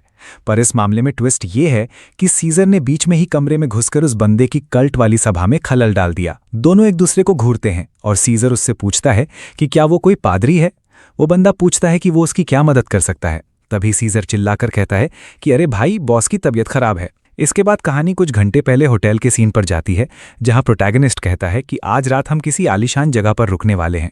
लीना खुशी से झूम उठती है और उसकी तारीफों के पुल बांधने लगती है कि आप सबसे अच्छे हैं, आपके साथ रहने में हमेशा मजा आता है। वहीं प्रोटैगनिस्ट मन ही मन सोच रहा है कि जब तक उसके पास उसकी वाहवाही करने वाले ये चेले हैं, तब तक जिंदगी एकदम आसान है। ऊपर से काउंटर वाली लड़की ने सामान की एंट्री कुछ इस तरह की कि उसे फीस भी कम देनी पड़ी और सामान की पूरी कीमत भी मिल गई। वो हैरान है कि उसकी किस्मत इतनी अचानक कैसे चमक गई, खासकर तब जब वो दिखने में इतना ज्यादा बदसूरत है। दूसरी लड़की उसे घूरते हुए कहती है, हाँ ये तो सच है, ये दिखने में वाकई बहुत ज्यादा बदसूरत है। वो उसकी बात को अनसुना कर देता है और कहता है कि आज हम सिर्फ सोएंगे नहीं, कल के लैबिरिंथ मिशन की कामयाबी की खुशी में आज हम पूरा दिन मजे करेंगे। पर वो उन दोनों के सामने एक अजीब शर्त रखता है, जब तक हम यहाँ से निकल नहीं जाते कोई भी किसी तरह का फसाद खड़ा नहीं करेगा। ये सुनते ही वे दोनों एक दूसरे पर इल्जाम लगाने लगते हैं और सीजर हमेशा की तरह उस लड़की को गालियां देने लगता है, बेचारी। कुछ देर बाद सीन होटल के रेस्टोरेंट में बदल जाता है। वे सब जाम टकरा रहे होते हैं और सीजर तो देखने में बिल्कुल विचर जैसा लग रहा है। प्रोटैगनिस्ट भी ड्रिंक करता है और सोचता है कि काफी समय बाद उसे इस तरह सुकून के पल मिले हैं। तभी वो सीजर से पूछता है कि तुम दोनों कितनी पी सकते हो, और तभी वे उसे बताते हैं कि वे अभी नाबालिग हैं, इसलिए वे शराब नहीं पी सकते। क्या? प्रोटैगनिस्ट के होश उड़ जाते हैं। लीना अभी सिर्फ 16 साल की है और सीजर 15 का। प्रोटैगनिस्ट सोचता है कि उसे वाकई अंदाज़ा नहीं था कि ये बच्चे इतने छोटे हैं। वो कहता है कि अगर उन्हें आगे भी लैबोरेंथ में एडवेंचर जारी रखना है तो लीना को डायरेक्शन नेविगेशन स्किल सीखनी ही पड़ेगी, पर वो मना कर देती है कि कतई नहीं, ये दुनिया का सबसे बोरिंग काम है। वो कहता है कि चलो ठीक है, फिर मैं खुद किसी लुटेरे को ढूंढकर उसका नक्शा चोरी कर लूंगा। पीते हुए उसके मन में बस एक ही ख्याल आता है कि उसके ये चेले तो चलती मुसीबत हैं। वो चाहे कुछ भी कह ले, ये दोनों उसकी एक नहीं सुनते। पर अजीब बात यह है कि सीजर को भयानक गुस्सा आ रहा है। वो मेज पर हाथ पटकता है और पूछता है कि क्या उसने अभी अभी बियर का पूरा कप नहीं पिया। सीजर के हिसाब से तो एक घूंट से ज्यादा पीना जानलेवा हो सकता था। प्रोटैगनिस्ट को समझ ही नहीं आ रहा कि आखिर ये किस बारे में बात कर रहा है। लीना इमोशनल हो जाती है और कहती है कि देखो, ये हमारे साथ होने की खुशी में इतना एक्साइटेड था कि इसने पूरी ड्रिंक पी ली। वो सीजर को मारती है और शांत होने को कहती है, पर अचानक सीजर अपना आर्मर पहनकर चिल्लाने लगता है कि वो अभी किसी पादरी प्रीस्ट को बुलाकर लाता है। तो अब वो उस बंदे को बुलाने जा रहा है और मुझे खुद समझ नहीं आ रहा कि यहाँ चल क्या रहा है। कहानी फिर से प्रेजेंट में आती है। वो पादरी वहाँ खड़ा एकदम कंफ्यूज है। वो अपना परिचय देते हुए बताता है कि वो कयामत के वक्त का पादरी है और उसका नाम ल्यूविक है। प्रोटैगनिस्ट बिस्तर पर लेटा हुआ उलझन में बस इतना कहता है, चलो आपसे मिलकर अच्छा लगा, पर उसे अभी भी ये एंड टाइम्स प्रीस्ट वाला चक्कर समझ नहीं आ रहा। आमतौर पर ऐसे लोग गेम के आखिरी हिस्से तक छिपे रहते हैं, तो ये यहाँ क्या कर रहा है? वो थोड़ा सोचता है और पूछता है, तुम्हारे सिद्धांत यानी डॉक्ट्रिन क्या है? वो बंदा सीधा बोलता है कि उसका मकसद पूरी दुनिया का विनाश है। ये सुनकर प्रोटैगनिस्ट की फट जाती है, जबकि लीना काफी एक्साइटेड दिख रही है। उसे पक्का यकीन हो जाता है कि ये बंदा कम से कम ईविल तो पक्का है। वो पूछता है कि आखिर ये दुनिया का अंत चाहने वाले लोग इसे ठीक कैसे करेंगे? पादरी कहता है कि ये तो बहुत आसान है। शरीर के जिस हिस्से में बीमारी है उसे मार दो, बाकी हिस्सा अपने आप मर जाएगा। बीमारी के नाम पर वो बच्चा यानी सीजर कहता है कि अब समस्या होने वाली है क्योंकि बॉस ने पी रखी है। पादरी उसके करीब आता है और कहता है कि वो इतनी आसानी से नहीं मरेगा। उसने सुना था कि लड़के को अल्कोहल पॉइजनिंग हो गई है। प्रोटैगनिस्ट कहता है कि अरे भाई, ये गलतफहमी है, मैंने बस एक छोटा सा कप पिया था, बस इतना ही। ये सब रायता उसके इस नौकर ने फैलाया है। अब चूंकि काफी देर हो चुकी है तो पादरी जा सकता है। वो कम से कम उसे अस्पताल जाने की सलाह देता है और इतनी दूर आने के बदले उसे हर्जाना देने की सोचता है। वो पादरी के हाथ में एक सिक्का उछाल देता है और पादरी अभी भी थोड़ा हक्का बक्का है। प्रोटैगनिस्ट पूछता है कि क्या उसे और चाहिए। वो बंदा थोड़ा हिचकिचाता है और अपना बैग उठाते हुए कहता है कि ये पहली बार है जब उसे यानी ल्यूविक को अपने चर्च की बदनामी फैलाने के लिए कोई इनाम मिला है। वो पादरी इस बात से इतना भावुक हो जाता है कि अब वो बिना शुक्रिया अदा किए वहां से जाने को तैयार ही नहीं है। वो पागलों की तरह मंत्र पढ़ने लगता है कि वो मासूम जो मेरे भगवान को निगलने के लिए अपनी जान देते हैं। प्रोटैगनिस्ट को समझ आ जाता है कि ये बंदा कम से कम दिमागी रूप से तो पूरी तरह हिला हुआ है, और ल्यूविक किसी साइको की तरह मुस्कुराते हुए कहता है कि अब वो कयामत का अनुष्ठान एंड टाइम्स रिचुअल शुरू करने जा रहा है। वो अपनी किताब के पन्ने पलटता है और कहता है कि वो उस सेवक को बुला रहा है जो बीमारियों पर राज करता है। अभी प्रोटैगनिस्ट सदमे में ही था कि उस बंदे ने अपना अंगूठा जोर से नीचे पटका। बाहर बिजली कड़की, पर ऐसा लगा जैसे कुछ हुआ ही नहीं। वो सोचने लगा, भाई ये क्या था? सीजर को गुस्सा आ जाता है और वो पादरी को बेकार कहते हुए चिल्लाता है कि तुम्हारी स्पेशल स्किल ने तो कुछ किया ही नहीं। तभी पादरी उन्हें खिड़की से बाहर देखने को कहता है। जब वे बाहर देखते हैं तो सड़क पर एक आदमी मरा हुआ पड़ा होता है। प्रोटैगनिस्ट पादरी से पूछता है, भाई वो आदमी ऐसा क्यों लग रहा है जैसे अभी मर जाएगा? तभी ल्यूविक के चारों ओर एक काली आभा छा जाती है। वो खिड़की से बाहर कूदता है, सीधा सड़क पर लैंड करता है, अपनी किताब उठाता है और उस आदमी की नब्ज चेक करके कहता है कि ये तो पक्का मर चुका है। आसपास के लोग हैरान परेशान खड़े हैं। तभी प्रोटैगनिस्ट को असली बात समझ आती है। इस पागल ने कमरे के अंदर मंत्र पढ़ा और सड़क पर चलते किसी अनजान आदमी को मार दिया। सीजर उसे हटने को कहता है और खुद भी खिड़की से नीचे कूद जाता है। वो पादरी पर चिल्लाता है कि तुम तो बिल्कुल अनाड़ी हो और ऊपर से तुमने बॉस को ठीक भी नहीं किया। फिर वो पादरी की तरफ एक विशाल तलवार तान देता है जो उस पादरी से भी बड़ी है और चेतावनी देता है कि अगर इस अनुष्ठान से कुछ नहीं हुआ तो खैर नहीं। ल्यूविक सफाई देता है कि उसने जो जादू किया है वो इंसान की जीवन शक्ति को तब तक कम करता है जब तक बीमारी मर न जाए। पर सीजर आग बबूला है क्योंकि इस ड्रामे की वजह से सबका ध्यान उनकी तरफ आ गया है, जबकि बॉस ने साफ कहा था कि आज हमें शांत रहना है। प्रोटैगनिस्ट तो डर के मारे कांप रहा है। तभी ल्यूविक पूछता है कि क्या ये तलवार मेरे कबीले को धमकी देने के लिए उठाई गई है? सीजर कहता है कि ये धमकी नहीं है, उसे नाकामी बर्दाश्त नहीं और अब ल्यूविक को इसकी कीमत चुकानी होगी। प्रोटैगनिस्ट ऊपर से चिल्ला रहा है कि अबे लड़ना बंद करो। जैसे ही सीजर हमला करता है, पादरी गायब हो जाता है। सीजर पीछे से वार करने की कोशिश करता है, पर पादरी उसे ब्लॉक कर लेता है और कहता है कि उसकी होली पावर उस नुकसान को सोख लेती है जो भगवान ने उसे दी है। प्रोटैगनिस्ट हक्का बक्का रह जाता है। ये वाकई सीजर के हमलों को रोक रहा है। सिस्टम मैसेज आता है कि पादरी लुविक के साथ उसकी मौत की लड़ाई शुरू हो चुकी है। इधर उधर तलवारें चलने लगती हैं। पादरी लगातार बच रहा है। तलवार के एक और वार से जमीन फट जाती है। धुआं उठता है, पर पादरी फिर से गायब हो जाता है। तभी अचानक कनेकी के स्टाइल वाले टेंटिकल्स निकलते हैं और सीजर पर पीछे से हमला करते हैं। सीरियसली, जैसा मैंने कहा, यह बिल्कुल वैसा ही है। पादरी अब पूरी तरह कनेकी मोड में आ चुका है और हमला करते हुए कहता है कि अब सीजर शैडो स्पीयर की रफ्तार देखेगा। सीजर अपनी तलवार घुमाते हुए और अपनी चोगा का इस्तेमाल करके खुद को बचाने की कोशिश करता है। प्रोटैगनिस्ट तो सदमे में है। इधर सीजर अपनी चोगा यानी क्लोक से पैदा हुई हवा के दबाव से सामने वाले के हमलों को रोक रहा है। सीजर फिर से चार्ज करता है और पादरी के आमने सामने आ जाता है, पर पादरी उसके वार को ऐसे रोकता है जैसे कोई बड़ी बात ही ना हो।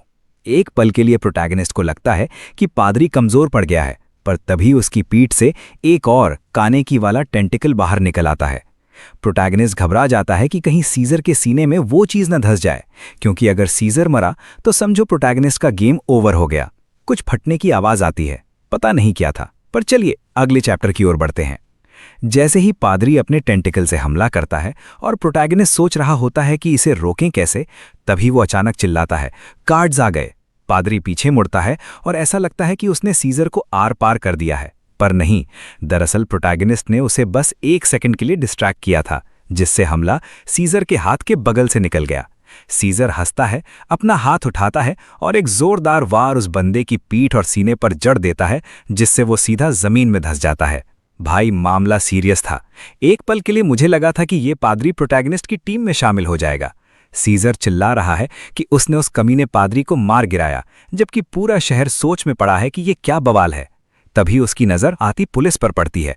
लोगों ने सरकारी प्रॉपर्टी को नुकसान पहुंचाया, शहर के बीचों बीच लड़ाई की और पास खड़ी एक महिला चिल्लाने लगती है कि ये बंदा उसी फ्लोर से कूद कर आया है जहां वो बच्चा है। और बस देखते ही देखते सीजर अरेस्ट हो जाता है। लीना पूछती है कि अब वे क्या करेंगे। सेड्रिक तो गया काम से और लीना उसे अकेले लेकर कहीं भाग भी नहीं सकती। प्रोटैगनिस्ट को लगता है कि बस यहां से निकलना होगा कहीं भी, पर बात बनती नहीं। वे पुलिस स्टेशन में ऑफिसर्स के सामने बैठे हैं। पुलिस कहती है कि विल का कोई पिछला क्रिमिनल रिकॉर्ड नहीं है, पर ऐसा लग रहा है कि वही सीजर को कमांड करता है। यकीन करना मुश्किल है, पर इस बच्चे ने पहले कभी कोई गलत काम नहीं किया। फिर पुलिस वाला कहता है, बेटा, अब तुम्हें यह समझाना होगा कि ये सब हुआ क्यों। उस पादरी के अलावा सड़क के बीचों बीच एक आम नागरिक को बिजली का झटका लगा है। वो तुम्हारी लड़ाई के बीच में फंसा था, हैरा। प्रोटैगनिस्ट ठंडी आह भरता है और कहता है कि शायद आपको देखकर ना लगे, पर मैं बीमार हूं। अब ये अपनी कहानी शुरू करता है। वो कहता है कि सीजर उसे ठीक करने के लिए उस पादरी को लाया था। उसे नहीं पता था कि वो एक एंड टाइम्स पादरी है। उन्होंने बस वही किया जो उस बंदे ने कहा, पर जब उसने प्रोटैगनिस्ट पर जादू किया तो वो रास्ता भटककर किसी और को लग गया। पुलिस वाला कहता है कि तुम्हारी कहानी हजम नहीं हो रही। उसे लगता है कि प्रोटैगनिस्ट उस दुष्ट पादरी को अपनी टीम में शामिल करना चाह रहा था। प्रोटैगनिस्ट सोचता है कि ईमानदारी से कहूं तो ये वाली कहानी ज्यादा असली लग रही है, खासकर तब जब लीना भी जेल की सलाखों के पीछे पहुंच चुकी है। उसे भी खतरनाक माना जा रहा है। लीना रो रही है कि अब हम जेल में रहकर डेमन किंग की आर्मी कैसे बनाएंगे। जब वो ये सब सोच रहा होता है तो पुलिस वाला बड़ा एक्साइटेड दिखता है। उसे लगता है कि बच्चा घबरा रहा है और बस अब सच उगलने ही वाला है। बच्चे, अब मैं एक ऐसे गवाह को बुलाने वाला हूं जो तुम्हारा गुनाह पक्का साबित कर देगा। अंदर आइए, मिस एरॉल। क्या? प्रोटैगनिस्ट के तो तोते उड़ गए। वहीं एरॉल कहती है, तुम्हें दोबारा देखकर अच्छा लगा। पुलिस वाला भी हैरान है कि ये एक दूसरे को कैसे जानते हैं, जबकि एरॉल अपनी उन्हीं झुकी हुई नजरों से उसे देख रही है। ओ भाई, उसने हमारे लड़के को बचा लिया। उसने कहा कि ये शर्मनाक है, पर उसे लगता है कि उसने सब कुछ समझने में बड़ी गलती की है। प्रोटैगनिस्ट को अभी भी समझ नहीं आ रहा कि चल क्या रहा है। पुलिस वाला कहता है, अरे रुकिए, क्या आपने ही नहीं कहा था कि आपके पास उस आदमी की जानकारी है जो उस पादरी के साथ मिला हुआ था? वो कहती है, हाँ कहा था, पर फिर वो इशारा करती है कि उसके सामने जो नौजवान खड़ा है वो एक इज्जतदार एडवेंचरर है जिसने लेबिरिंथ के हत्यारों को पकड़ा था। इसलिए इस बात की गुंजाइश बहुत कम है कि उसका उस पादरी या किसी भी काले धंधे से कोई लेना देना हो। वो अपने चेहरे पर एक डरावने हाव भाव लाती है, जो सच कहूं तो ऐसा लग रहा है जैसे वो पुलिस वाले के मजे ले रही हो। वो कहती है कि देखकर तो यही लगता है कि आप इस केस को आगे नहीं बढ़ाना चाहेंगे, क्योंकि इससे आपकी पुलिस की परफॉर्मेंस और साख को धक्का लग सकता है। पुलिस वाला सोचने पर मजबूर हो जाता है और उसे समझ आता है कि अगर वो ये केस हार गया तो उसकी फजीहत होगी, इसलिए इसे यहीं दबा देना ही बेहतर है। इधर प्रोटैगनिस्ट तो फूला नहीं समा रहा। उसे लग रहा है कि भाई की किस्मत चमक गई और बस उसका दांव काम कर गया। सारे इल्जाम एक झटके में हटा लिए गए। वो सोचता है कि इस बार वाकई लक ने साथ दिया और उन लोगों को वो सब बताना सही फैसला था। एरुल कहती है कि उसने कभी नहीं सोचा था कि एडवेंचरर्स गिल्ड ज्वाइन करते ही उसके साथ ऐसा कुछ हो जाएगा। अच्छा हुआ कि वो सही वक्त पर मदद के लिए पहुंच गई। प्रोटैगनिस्ट कहता है कि वो उसका कर्जदार है।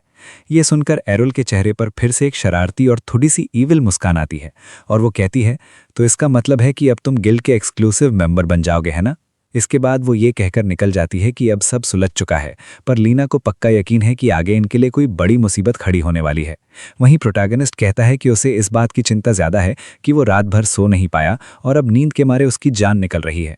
तभी अचानक सीजर उसकी तरफ देखता है और कहता है कि अब वक्त आ गया है कि उसका ढंग से इलाज कराया जाए। प्रोटैगनिस्ट खुद हैरान है कि ये गधा आखिर किस बारे में बात कर रहा है।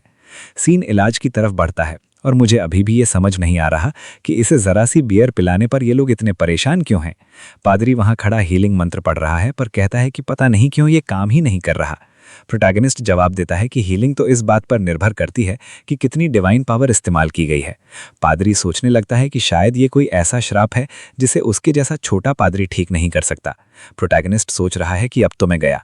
कुछ देर पहले जब उसने सोने जाने के बहाने बीमारी का नाटक किया था तो सीजर ने एक नहीं सुनी और उसे जबरदस्ती घसीटकर इलाज के लिए ले आया और अब वो पादरी उसे ठीक करने के लिए जूझ रहा है, जबकि असल में उसे कुछ हुआ ही नहीं है। जब पादरी हिचकिचाता है तो सीजर भड़क जाता है और पूछता है कि तुम्हारा मतलब क्या है कि तुम उसे ठीक नहीं कर सकते। पादरी समझाने की कोशिश करता है कि उसे बस थोड़ा और समय चाहिए, पर सीजर उसे पकड़ लेता है और कहता है कि बहाने बनाना बंद करो।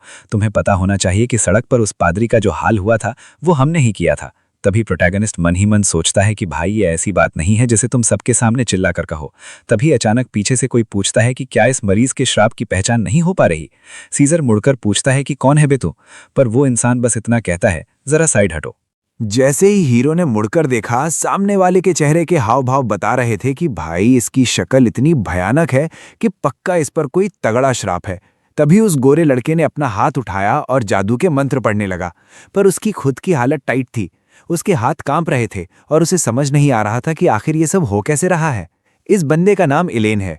अब आप सोच रहे होंगे कि लड़के का नाम इलेन? हाँ भाई, यही सच है। ये एक इंटरमीडिएट प्रीस्ट है और इसे दाल में कुछ काला लग रहा है। दरअसल इसके बॉस पर जो श्राप है, इलेन उसे महसूस तक नहीं कर पा रहा। उसका मानना है कि इसे ठीक करने के लिए उससे भी ऊंचे लेवल के प्रीस्ट की जरूरत पड़ेगी। उधर चेले चपाटे इस डर में दुबले हुए जा रहे हैं कि कहीं बॉस निकल न ले। दूसरी तरफ हीरो मन ही मन सोच रहा है कि अबे ओ गधों, मैं बिल्कुल चंगा हूं, बस मान लो यार। पर दिक्कत यह है कि अगर उसने अभी सच उगल दिया कि वो नाटक कर रहा था तो चेलों के सामने बनी बनाई इज्जत का कचरा हो जाएगा और फिर कोई उसे घास नहीं डालेगा। इलेन तो घबराहट में वहां से भागने ही वाला था कि वो जाकर ग्रैंड मास्टर को बुला लाए। तभी हीरो ने उसे टोकते हुए कहा, अरे इलेन भाई, जरा रुको, मुझे अकेले में तुमसे अपनी बीमारी के बारे में कुछ जरूरी बात करनी है। अब सीन बदलता है और हम इलेन की किताबों की दुकान पर पहुंचते हैं। इलेन उसे बोलने का मौका देता है कि आखिर बात क्या है। हीरो बड़े ही सधे हुए अंदाज में कहता है, इलेन साहब, मैं नहीं चाहता कि मेरे इस श्राप के चक्कर में ग्रैंड मास्टर को बीच में घसीटा जाए। इलेन हैरान होकर पूछता है कि भला ऐसा क्यों, क्योंकि ठीक होने का इससे अच्छा मौका और क्या होगा। उसने तो यहां तक कह दिया कि अगर पैसों की दिक्कत है तो वो अपनी जेब से मदद कर देगा। लेकिन हीरो के दिमाग में कुछ और ही चल रहा था। उसने पलटा मारकर पूछा कि अगर वो इसे ठीक करने में नाकाम रहे तो क्या होगा। इलेन को भी अंदाजा है कि उसका ये श्राप कितना बदनाम और खतरनाक है। हीरो ने अपनी बात फिर दोहराई कि वो इस मामले में ग्रैंड मास्टर को शामिल नहीं करना चाहता। यहां तक कि ब्रैम के गार्ड्स भी कुछ नहीं कर पाएंगे, उन पर किसी का बस नहीं चलता, जिसका मतलब है कि अगर वे नाकाम रहे तो वहां मौजूद हर शख्स मारा जाएगा। इलेन कहता है कि ये सोचकर ही दिल बैठ जा रहा है कि जो इंसान उन पागल चेलों को संभाल रहा है उसकी अपनी शक्ल इस श्राप की वजह से पूरी तरह बर्बाद हो चुकी है। पुजारी इमोशनल होते हुए कहता है कि उसने आज तक ऐसा कोई नहीं देखा जिसने दूसरों के लिए खुद को इतना कुर्बान कर दिया हो कि श्राप उसे अंदर तक खा जाए। इसे कहते हैं असली त्याग की भावना। इधर हीरो अंदर ही अंदर रो रहा है और सोच रहा है कि भाई मैंने हाथ जोड़ लिए, अब इस बंदे को कैसे समझाऊं। हार मानकर वो कहता है, देखो मैंने सब समझा दिया है, अब मैं निकल रहा हूं। पर इलेन उसे रोक लेता है और कहता है रुको, मैं तुम्हें एक ऐसा बफ दे सकता हूं जो तुम्हारे श्राप का असर कम कर देगा, शायद तुम थोड़े बेहतर हो जाओ। जैसे ही वो रोशनी हीरो पर पड़ती है उसे शरीर में ताकत महसूस होने लगती है। ताज्जुब की बात यह है कि उसकी सारी परेशानियां और दिक्कतें सच में ठीक होने लगती हैं। हीरो कहता है चलो ठीक है, अब मैं चलता हूं, और उसका शुक्रिया अदा करता है। लेकिन इलेन उसे फिर टोक देता है। इस लड़के की मेहनत देखकर पुजारी का खून ऐसा खौला कि उसने हीरो के ग्रुप में शामिल होने का फैसला कर लिया। हीरो को कुछ समझ नहीं आता कि ये क्या हो रहा है। इलेन को लगता है कि शायद उसकी काबिलियत पर शक है। दूसरी तरफ हीरो को यकीन है कि कोई न कोई पीछे बैठकर ये सब कंट्रोल कर रहा है। उसे डर है कि अगर इतनी मदद के साथ उसने लेवल अप किया तो उसकी मेहनत का क्रेडिट कोई और ले जाएगा। इसलिए वो कड़क आवाज में कहता है, सुनो पुजारी, मेरी टीम में तुम्हारी जान ही तुम्हारी गारंटी है। अगर तुम मेरे साथ आए तो तुम्हारी मौत पक्की है। सीन बदलता है और लोग इलेन से पूछते हैं कि क्या हुआ और वो कांप क्यों रहा है। वो कुछ कहने ही वाला होता है कि तभी लीना हीरो से पूछती है कि आखिर हुआ क्या था, क्योंकि उसका चेहरा पहले से काफी बेहतर लग रहा है। इधर अंदर इलेन के आंसू नहीं थम रहे। वो बस यही रट रहा है कि भाई वो इंसान तो फरिश्ता है। उसका मानना है कि सबको चर्च जाकर उसके लिए दुआ मांगनी चाहिए। उसे लग रहा है कि हीरो ने उसे अपनी टीम में शामिल करने से इसलिए मना किया क्योंकि वो नहीं चाहता था कि इलेन किसी खतरनाक मिशन पर अपनी जान जोखिम में डाले। लेकिन अगले ही पल सीन 1 घंटे बाद की एक रेस्टोरेंट का है, जहां हीरो अभी भी वहां बैठा चमक रहा है। पर भाई उसके तेवर देखकर लग नहीं रहा कि वो खुश है। लीना कहती है कि इसकी स्किन तो चमक रही है पर शक्ल अभी भी वैसी ही डरावनी है। सीजर को भी समझ नहीं आ रहा कि ये आखिर चिढ़ा हुआ क्यों है।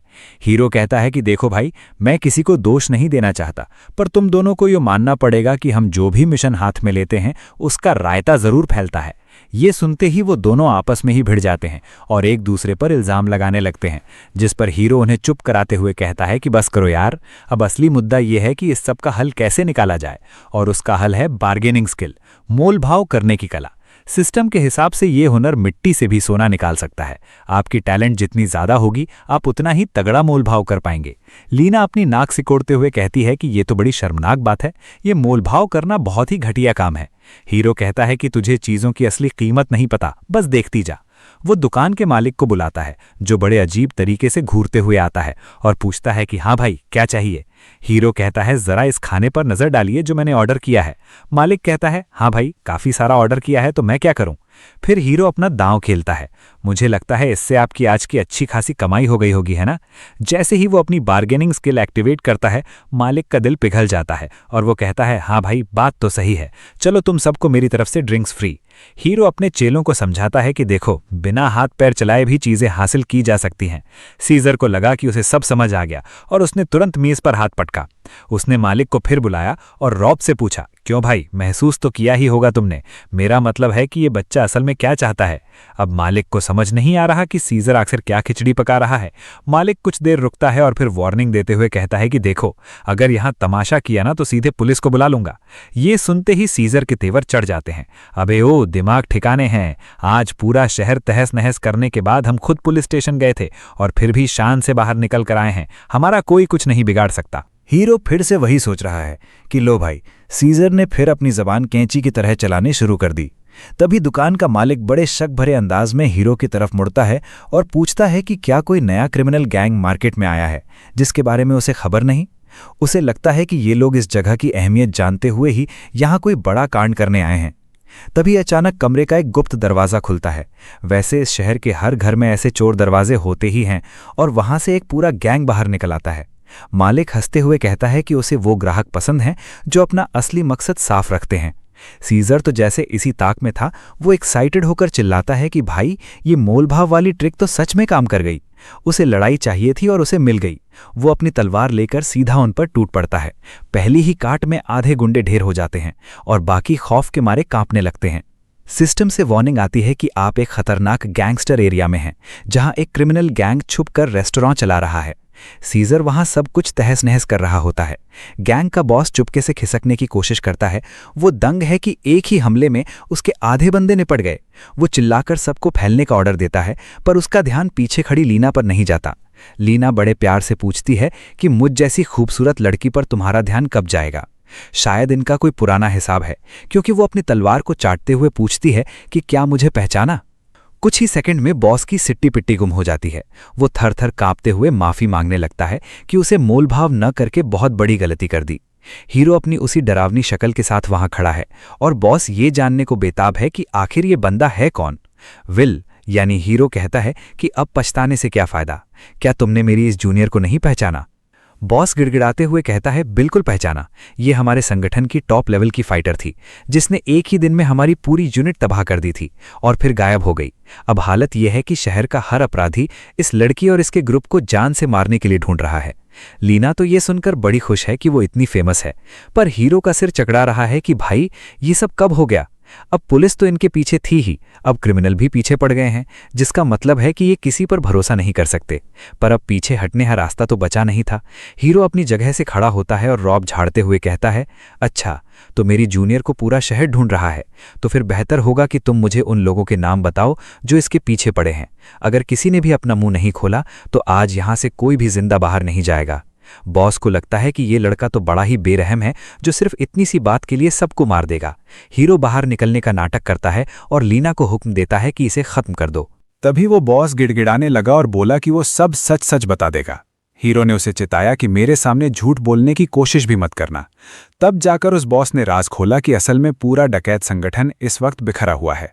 लीना ने पूछा कि उसके जाने के बाद आखिर ऐसा क्या हो गया, तो बॉस ने बताया कि बड़े क्रिमिनल गिल्ड की पहचान अब धीरे धीरे खत्म हो रही है और ये सब एक नए लड़के की वजह से हो रहा है जो हाल ही में ग्रुप में शामिल हुआ है।